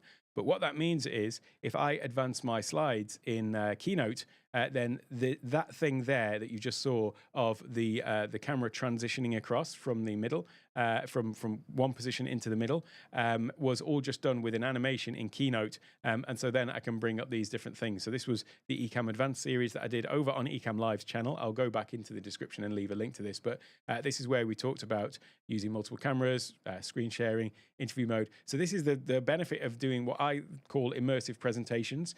It's still Keynote, but you'll notice it's not just me as a little dot in the side of the window and then some full screen presentation. The person who's presenting should be the focus still. The information that you're bringing up on screen is just in support of what you're talking about. But now if I press the button again, then, well, this is where we went into this section. Let me just skip through this because you'll see some more of these transitions. So this is where we're talking about what we're doing on day one. But now I can add in, there was the free download with it, and then it moves out of the way. But that whole animation thing of things coming in and out, and I mentioned before about using it for like titles. So here is, where we're talking about features of Ecamm. So again, you can still bring up tabular data, you can still bring up charts, you can still bring up graphs, but you can see that I'm now positioned exactly where I need to be in screen, as opposed to, this kind of chopping me off or switching back and forth. And all I'm doing then is I'm just using, in actual fact, I'm using my Stream Deck. I've got a button to go to next slide, next, build of the animation, and then you can use it for titles coming up and all of those kind of things. So for those kind of presentations, I will actually use the live video feature directly in Keynote. And so it's passing through that and into Ecamm in that case. You can then still have all of the same scenes as you've got normally. So I'll have the presentation part done in Keynote. But then I'll still have my other scenes with screen sharing and stuff like that. But just for that content, that will all be done through Keynote. So that was the long answer to that one. The Video Pencil app, you'll find a link in the description. I haven't just got it to hand actually, but if you go and look in the video description, it's down there for a link to try out Video Pencil. Are all your comments in the chat automated in advance with Keyboard Maestro or integrated keys in the Stream Deck with? So the chat for this right now, so these chat messages, it's just I'm clicking them in the Ecamm chat window, and that brings them up onto screen. There is a button though that you can press on Stream Deck to hide the last comment. So those are done like that. I don't automate putting comments up on screen because you never know what people are going to post in the chat. You can get caught out by just putting up comments on screen. The same goes for some people will capture the entire chat window in live streams and have it up on the side so it's just streaming up, so it's on screen, so you can see the chat on screen. That's a very dangerous practice as well. There was, who was it now? There was a big major channel, and I forget who it was. I want to say it wasn't Restream, it was somebody else. Anyway, they were doing their StreamYard, I think it was. They were doing their StreamYard Q&A or something, and they were putting up comments on the screen and didn't notice that somebody had an avatar. So the message itself was fine, but they'd got like a pornographic avatar or something for their image. And the whole YouTube channel got taken down. They went and appealed it and got it back up. But there is a danger in having it auto posting stuff onto the screen. So no, I just I click in my Ecamm window to put the thing up, but then there's a button in the Ecamm Stream Deck plugin that is hide last comment, and so pressing that will just take the comment down again. What size is my desk? Good question. It is 59 inches, 150 centimeters. By about 34 inches, 86 centimeters. So there we go. Are you using Powered Hub to feed all of the Stream Decks in? Yeah, so I've got two two powered devices. One of them is the Wavelink hub that I mentioned earlier, and that is to give me the two monitors. I have got other stuff plugged into there as well. That's got other USB connections. I'm also using a CalDigit Element hub. So there's the CalDigit T3 or T4 docks, but then they also make what's called the Element hub, which is Thunderbolt 4, and then it's got I want to say 3 more Thunderbolts and 4 regular USB, or USB-C and regular USB. But that's actually where my Stream Decks are plugged into. Whereas I do have another external hub that is unpowered, and I'm actually using that for my Stream Deck pedals. I did have an issue with my Stream Deck pedals when I had one, and then I added in an extra one, and they both died. And I think it's because I kind of hot plugged them or unplugged them and plugged them into a powered dock. I don't know if they got like a power surge or something, but it was working fine for like 8 months, and it was literally when I just unplugged it and plugged it into another powered thing that it had an issue. And I figured that the pedals, they don't really require power. They've not got any screen on them or anything. So my pedals and actually a couple of the remote cameras, like this camera is just a webcam. over there, and then I've got another webcam over on this side. This is just a little webcam because I don't use it much. You can tell the image quality is not good. Got my big shiny head there, and that's down to largely the quality of the webcam. But I don't really use those too much. I've used them a lot today, but those are also just plugged into an unpowered hub. So literally just a cable with a series of 4 little USB things. So that's what those are plugged into, and my my cameras and my pedal, the small cameras. But yeah, so in terms of the dock, it's the Wavelink dock that I link to, and then also the CalDigit Element hub, which is good. That's a powered hub as well, obviously.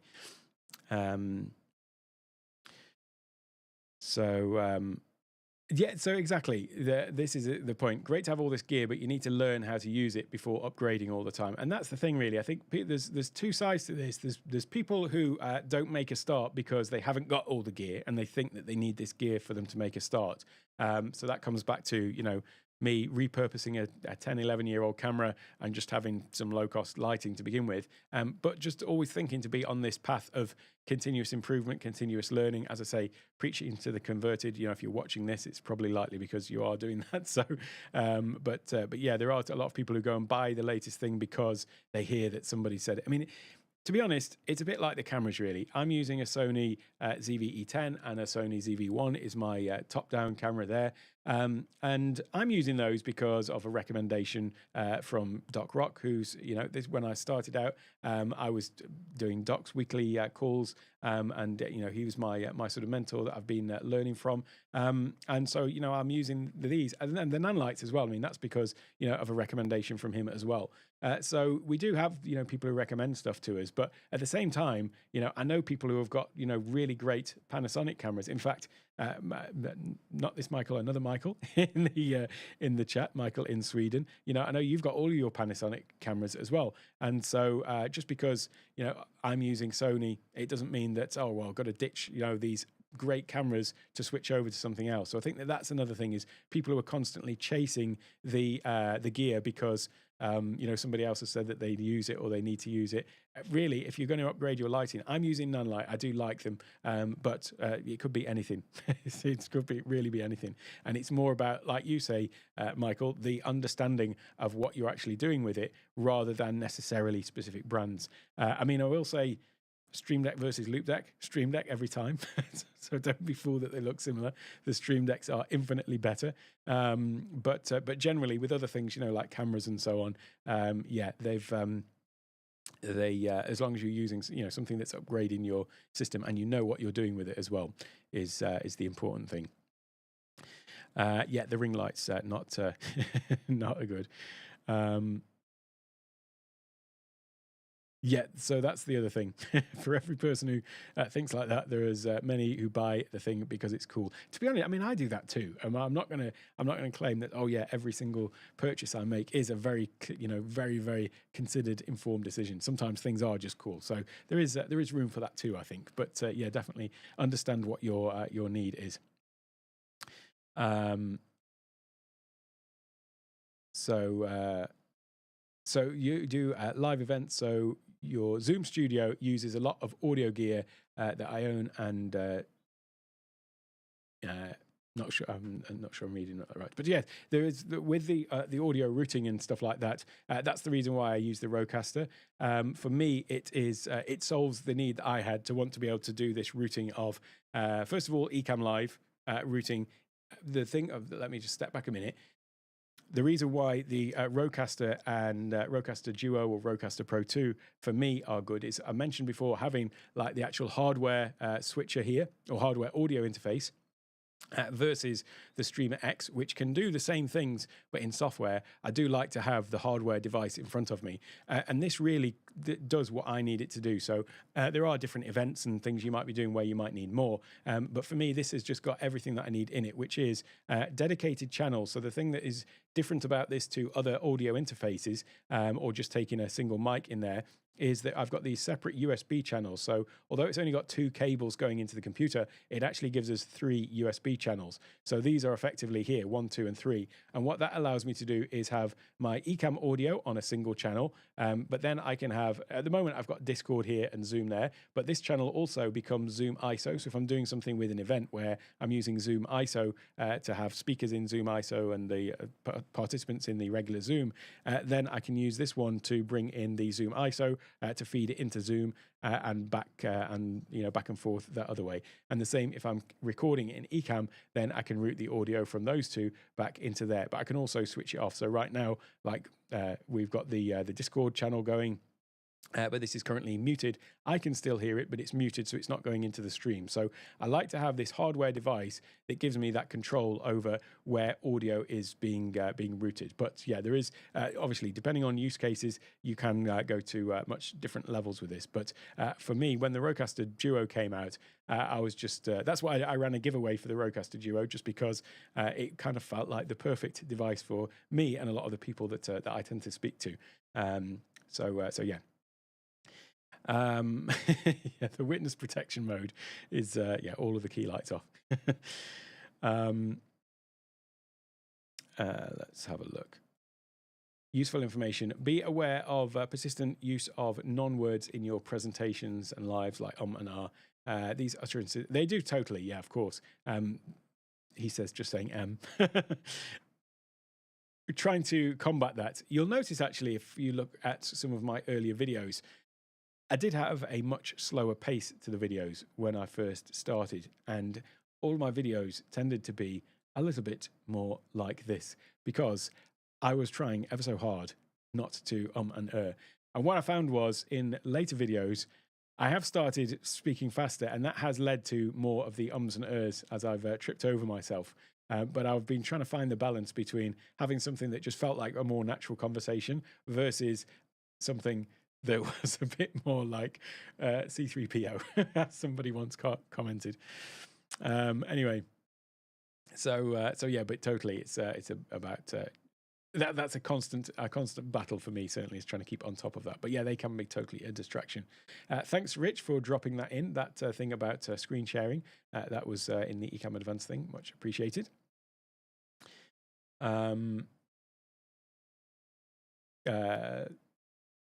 Lots of ums and ers there. What I did was practice a lot with recordings and reviews of that material to modify. Yeah, that it is useful to kind of watch yourself back.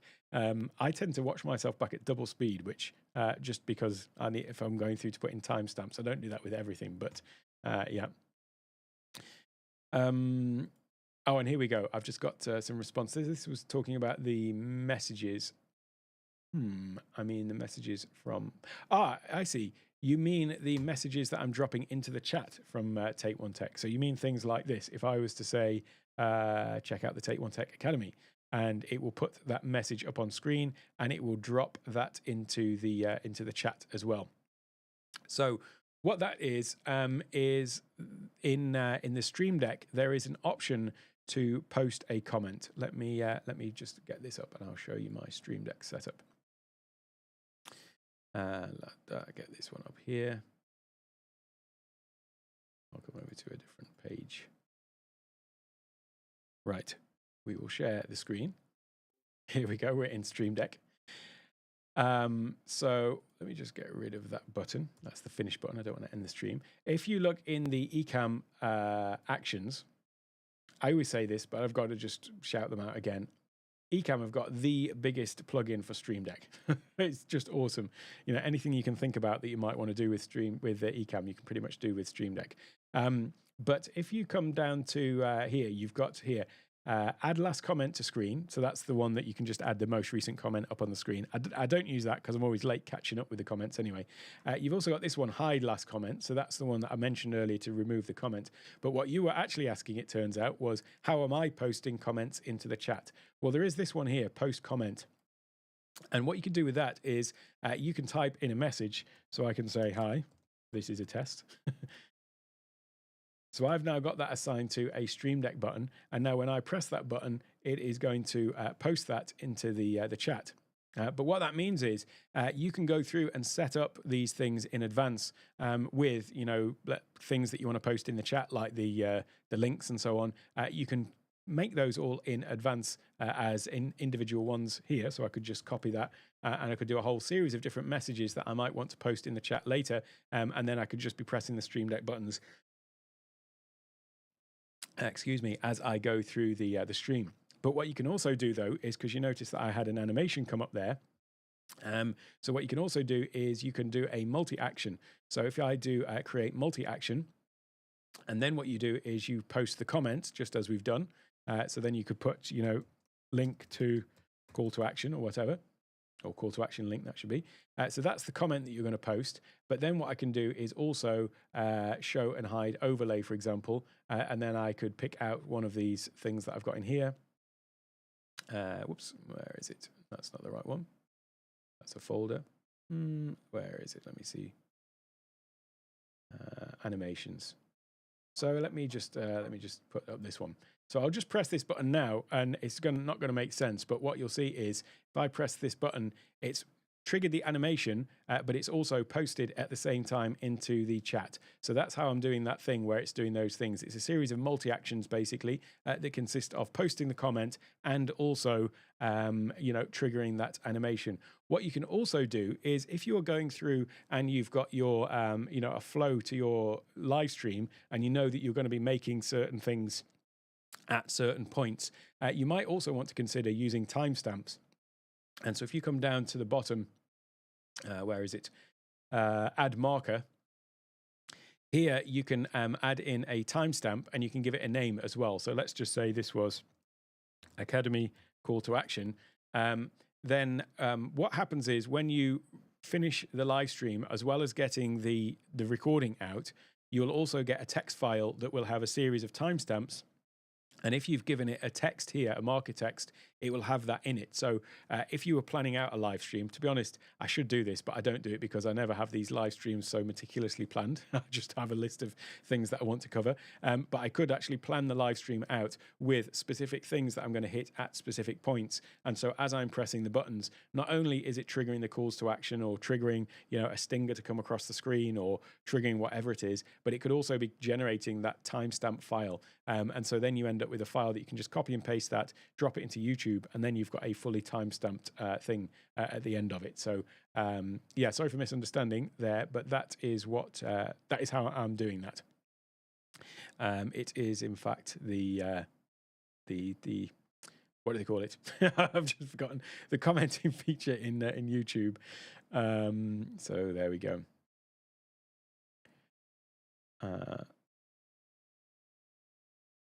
Let me see where we're up to.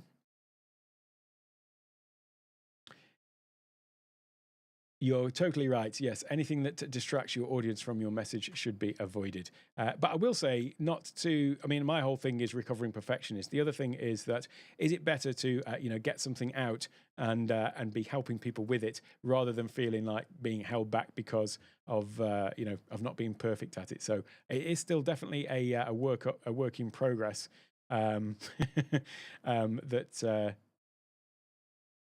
that I'm constantly trying to work on. But I do totally get it. That certainly ums and ers can pull people out of the presentation. But there's also another thing, which is when you're doing the live streams, there's a whole load that's going on. It's kind of like my public speaking experience. Standing on a stage doing things is one thing, but there's actually this whole other thing that goes on when you're live streaming, where you've effectively, you're not just the presenter, you're also the audio technician, you're also the lighting guy, you're also all of these things, and controlling everything as well. There's a lot going on, so it is a lot easier to be distracted. So I'm fine with where I am with it, and I'm obviously trying to improve all of the time. But just for other people this is something that I think does hold people back. This feeling that they're not necessarily perfect and need to get to that level of perfection before they start doing stuff. So definitely don't ever let it hold you back from doing stuff. Let's see where we're up to though.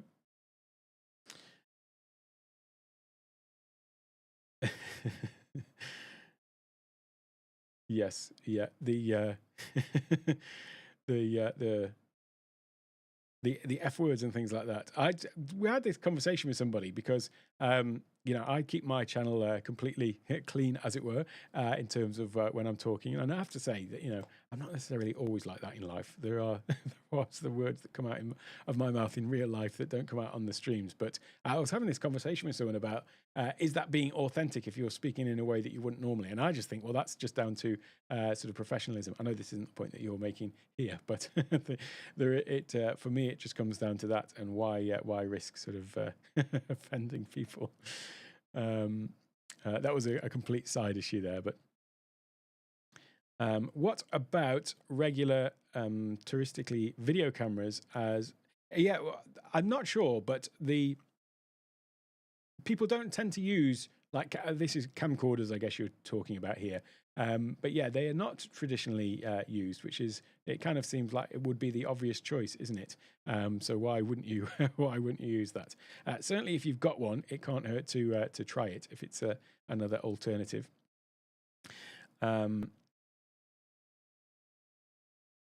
I'm also on 30 frames per second. I'm not sure what that is related to specifically, but so this is coming back to that multi-action things. So could you also use a multi-action button and program all your things in advance? All your comments in advance with a delay in between each of them, let's say every 10 minutes. You certainly could do that. Yeah, you could have it so that the comments come in like that. One thing to bear in mind with that is that you would want to have. I tend to have things with context. So when I'm putting up these things, it's generally when I'm actually talking about the thing that's I'm talking about. Oh, that doesn't make sense, does it? Let's say, for example, I wanted to mention that, I have this event coming up called the Digital Stage Revolution. And you can sign up by going over to my website, digitalstagerevolution.com. This is actually my first in-person event that I'm doing since COVID, and certainly the first for Take One Tech as well. But this is the first sort of public speaking event I'm doing since COVID. And it's my event. It's a 4-day event in Dallas in Texas. And it's basically a 4-day workshop that's going to be kind of covering all the same kind of things that I cover on my channel, also in the Academy. So the Academy is all about building this on-screen presence and how, with the new digital landscape, so many people are still just not taking advantage of the sort of tools that I'm talking about here today. But this will be the workshop that sort of teaches you all the ins and outs of how to do it with some practical hands-on experience as well. So that is the first event that I'm doing is in October, but I will be looking at doing these in other locations as well. So if you want to be kept abreast of this and also the other upcoming events, then definitely head over to digitalstagerevolution.com.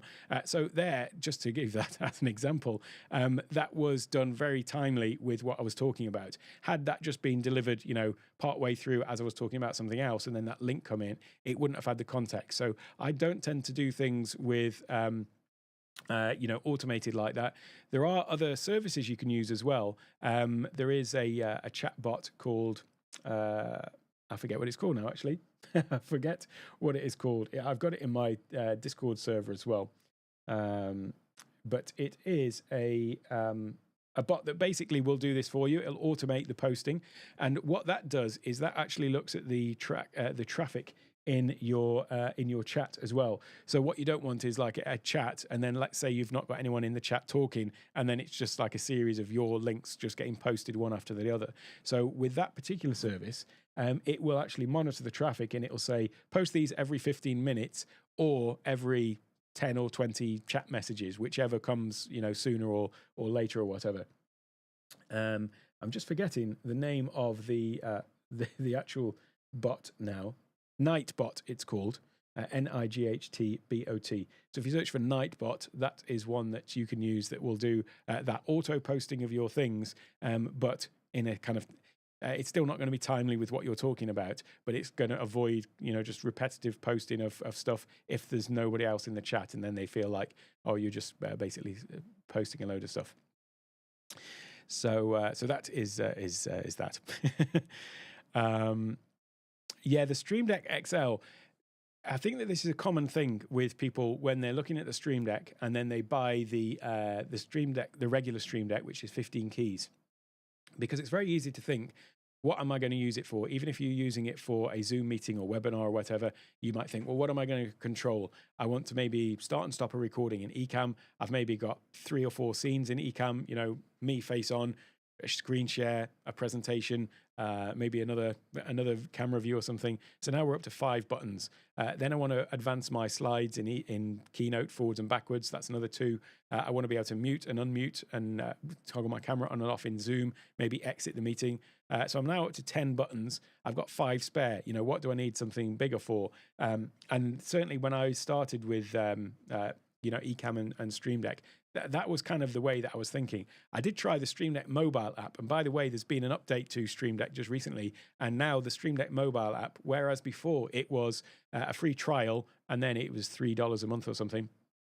I think it's still $3 a month, but actually now you can get 6 buttons for free forever. So, but the Stream Deck mobile app is a great way to actually try it out without actually going and buying a device. You can just get the free trial just to understand what Stream Deck can do. But now they've also, one of the other things that's changed with it, and there'll be a video coming out next week about this on my channel, is that you can also, whereas before the Stream Deck mobile app was limited to 15 keys, now the Stream Deck mobile app can have up to 64 keys in a single instance of it, but you can also run 2 instances side by side. So in the same way that in Safari on the iPad, you can open up one Safari window and open up another one next to it, so you're viewing 2 websites at once. Well, you can actually do the same thing with the Stream Deck. So technically, you could have 128 buttons on your iPad. But the other way to use it though as well is to have one side of your screen is one Stream Deck profile that you are then using to switch profiles on the other side of the screen. So suddenly the mobile app for Stream Deck, just for me, has become a massively powerful thing. Certainly for if you're on the road or whatever, but maybe in addition to an existing Stream Deck. So if you've got like an old phone or an old iPad that you're not using during your meetings, that can be another way to add in more buttons if you've got the 15 key and wish you had a few more buttons on there. And as I say, you can get 6 free with perpetually with the mobile app, and then if you pay for the subscription $3 a month or whatever, then you get all of those others. So that might be an intermediary solution before buying anything else. Hey Kath, great to see you here. Thanks for stopping by. Yes, the whole thing of wearing many hats and pulling all these different strings at once can become a bit of a thing to manage. However, I will say that again brings back to the Stream Deck. If you think about controlling Ecamm Live, controlling Zoom, controlling Keynote, maybe controlling some other applications that you're using in your presentations, then the Stream Deck brings it all together. It really has this kind of unifying quality to it, where instead of feeling like you're using lots of different things, be it an on-screen mouse pointer, to highlight something on the screen, a bit like this. This Pro Mouse thing that allows me to zoom into different areas. That's just a button on the Stream Deck. So you can be using a whole host of different applications, but usually using the Stream Deck as the thing that binds them all together. So yeah.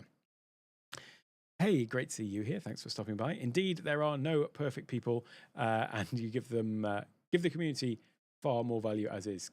Thank you very much. I thought that was going to be a general comment, but thank you very much. I much appreciate the compliment there. And that is really, guess what? That's why the title of my book is all about imperfect presence. So it's because of this thing that people do strive for perfection, and sometimes it does hold people back from doing it. But it's much better to show up and get your message out there. And in meetings and things like that, people are a lot more forgiving of the odd and than they might be of, let's say, poor quality video, lighting, fumbling around trying to find the thing that you're trying to share the screen with. If you've got the odd filler word in there, but you're able to switch seamlessly from one thing to another using Stream Deck, then that's far more beneficial. So yeah, definitely check out that. I will have some. There will be a sort of pre-order discount on the book, by the way.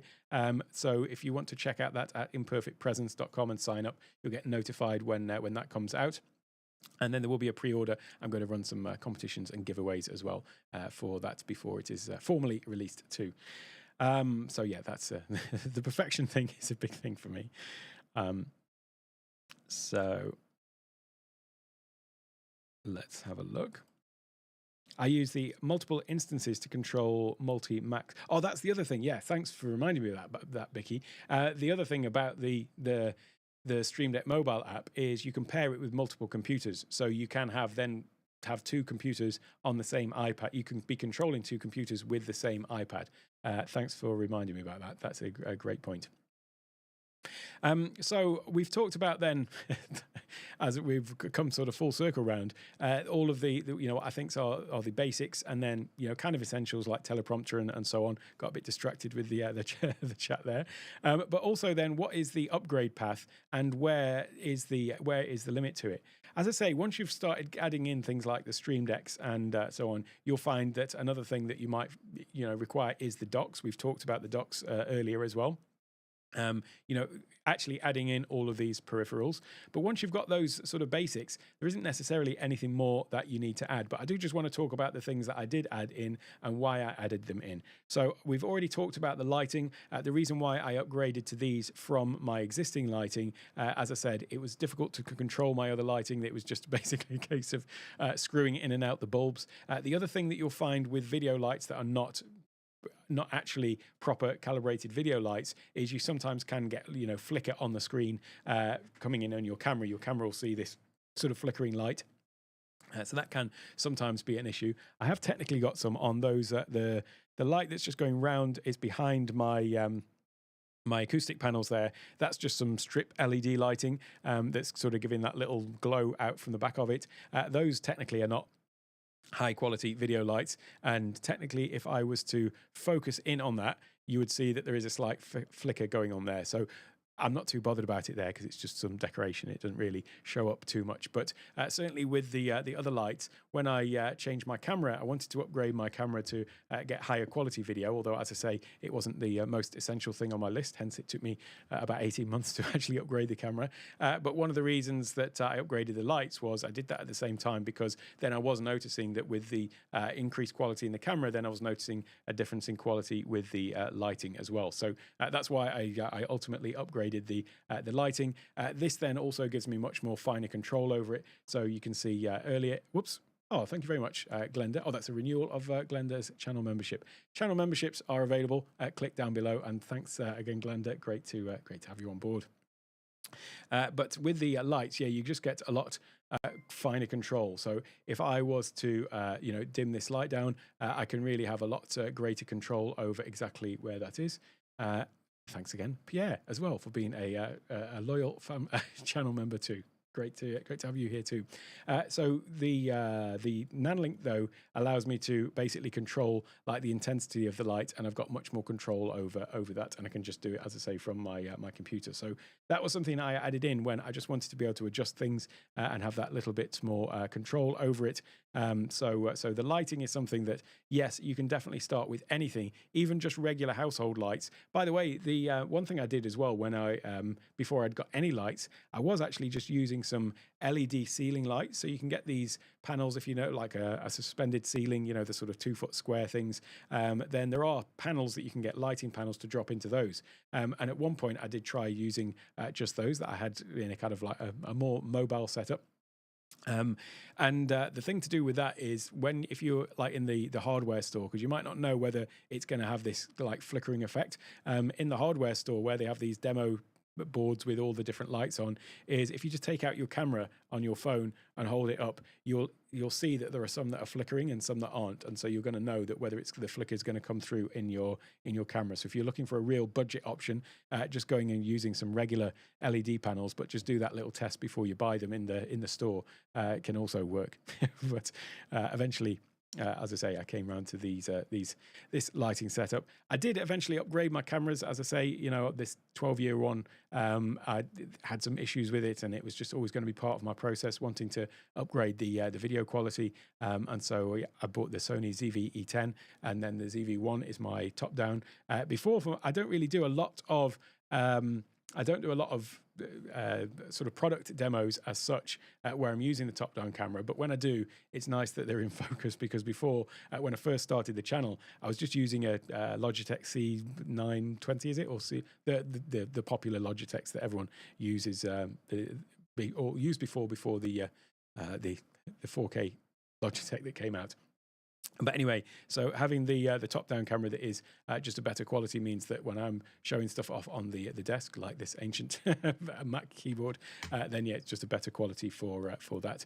But as I say, the reason for the choice of that was, I guess, the circles that I was mixing in. But if you've got a good quality camera, I think that it's fine, whichever one you're using. And Michael, so can control the warmth of the light. Actually, the Nanlights that I'm using are the Forza 60, and there is also a Forza 60B. The Forza 60B has the color temperature color as well.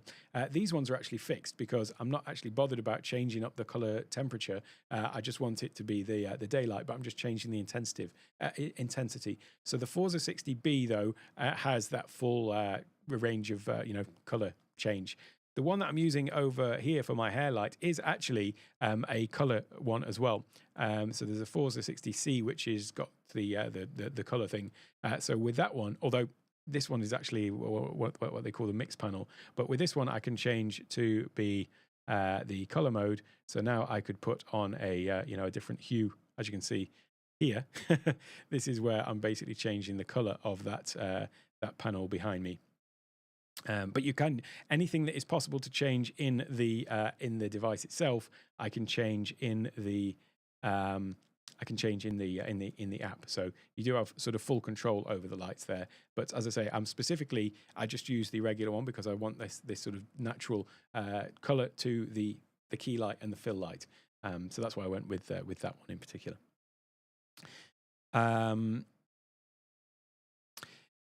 Do you know why Rode Streamer X secondary USB input is not working? Only output working right now. I cannot use Skype or Zoom.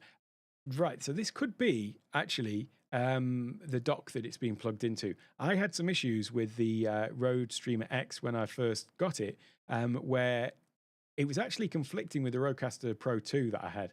So I would have them both plugged in, but when I'd got the Streamer X plugged in and when I plugged that one in, or when I switched on and that one was plugged in, I would kind of lose two of the channels on the Rodecaster Pro 2.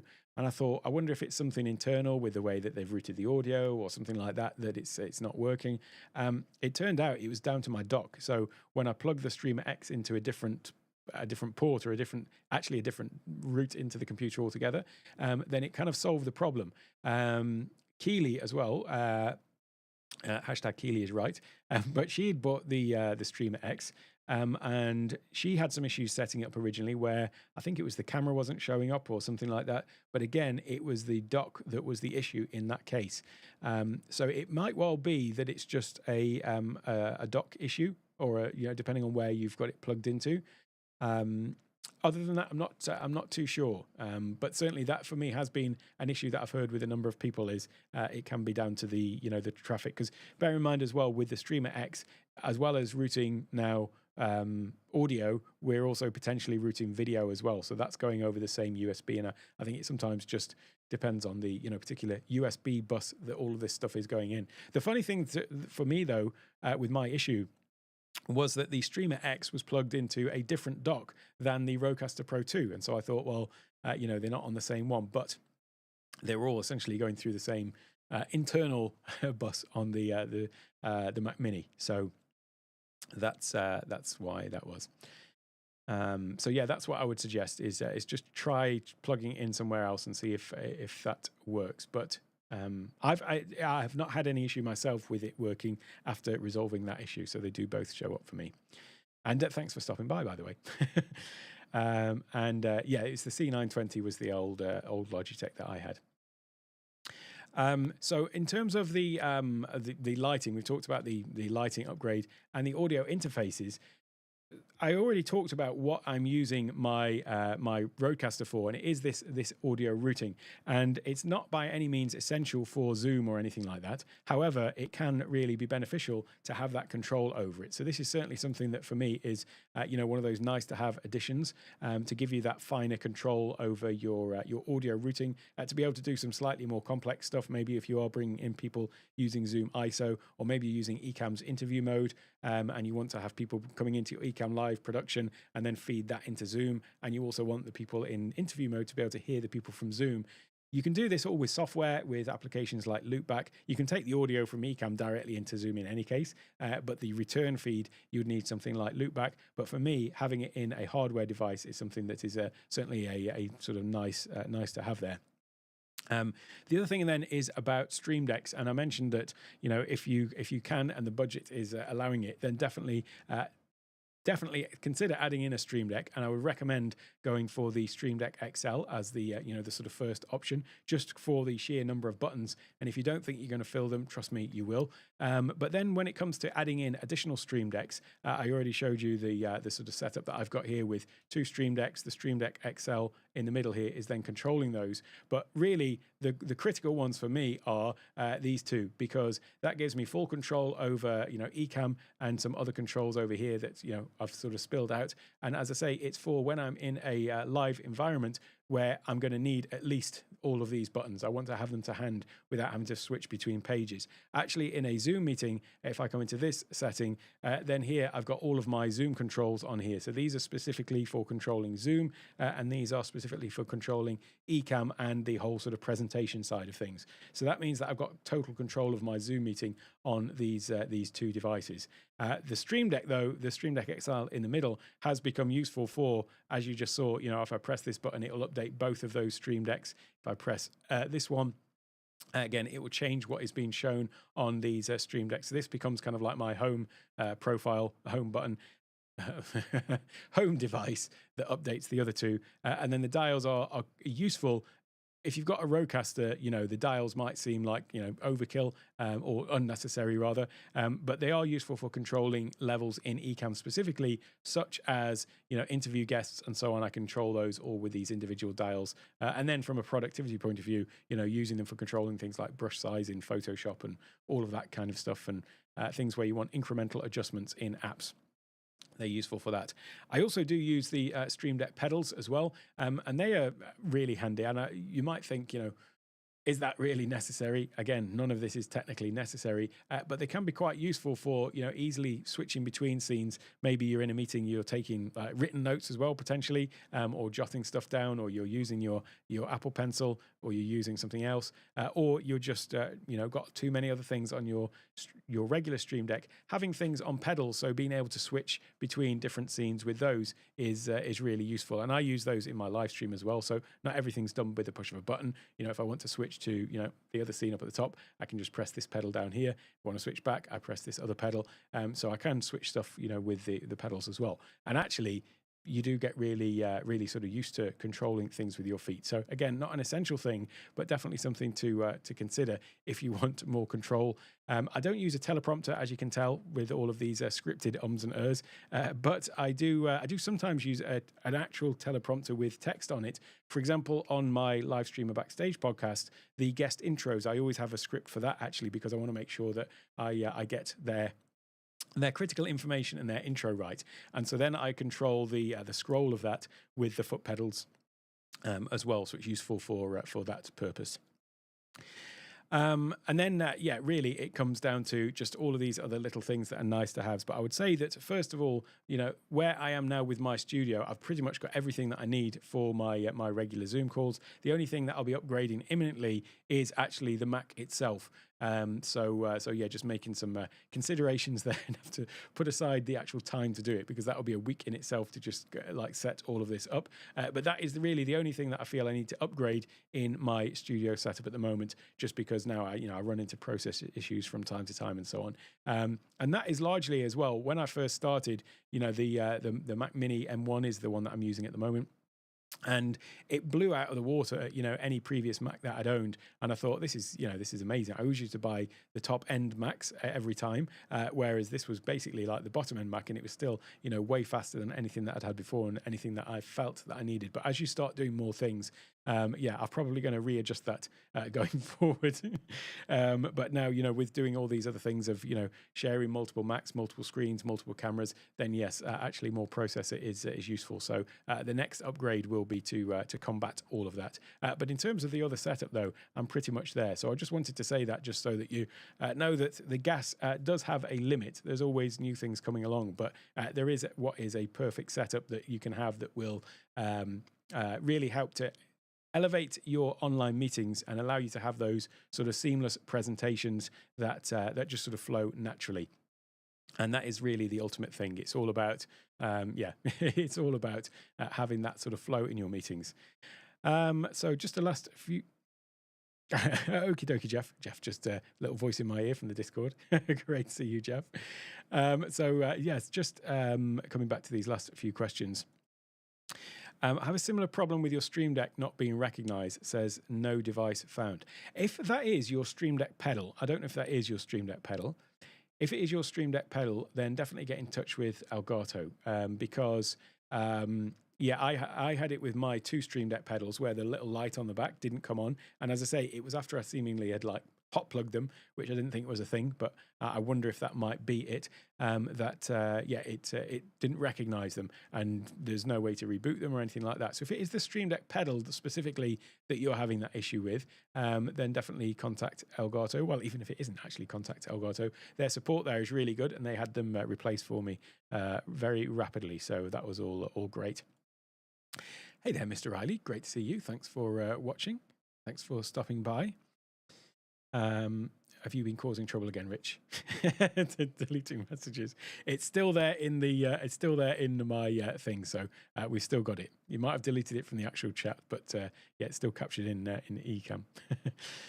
Waiting for the next MacBook Pro. So I was looking at the Studio and the Mac Pros, and I might have had a change of heart about the direction of going in that. But yeah. So I've got that as well. Fat finger syndrome.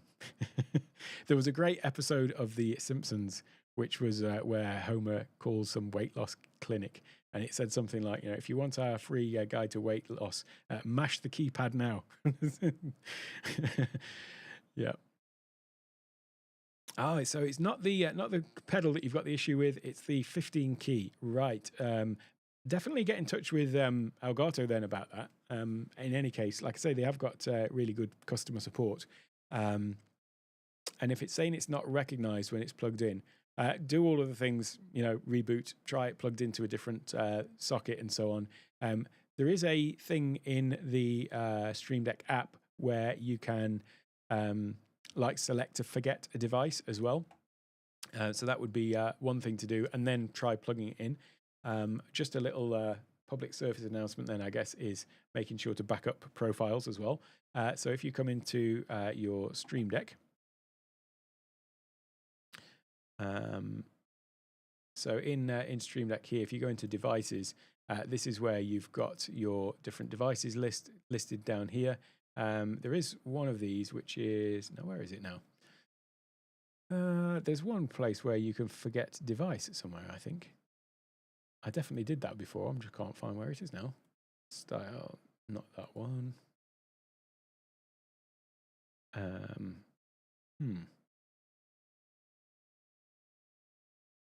There is somewhere where you can forget the device.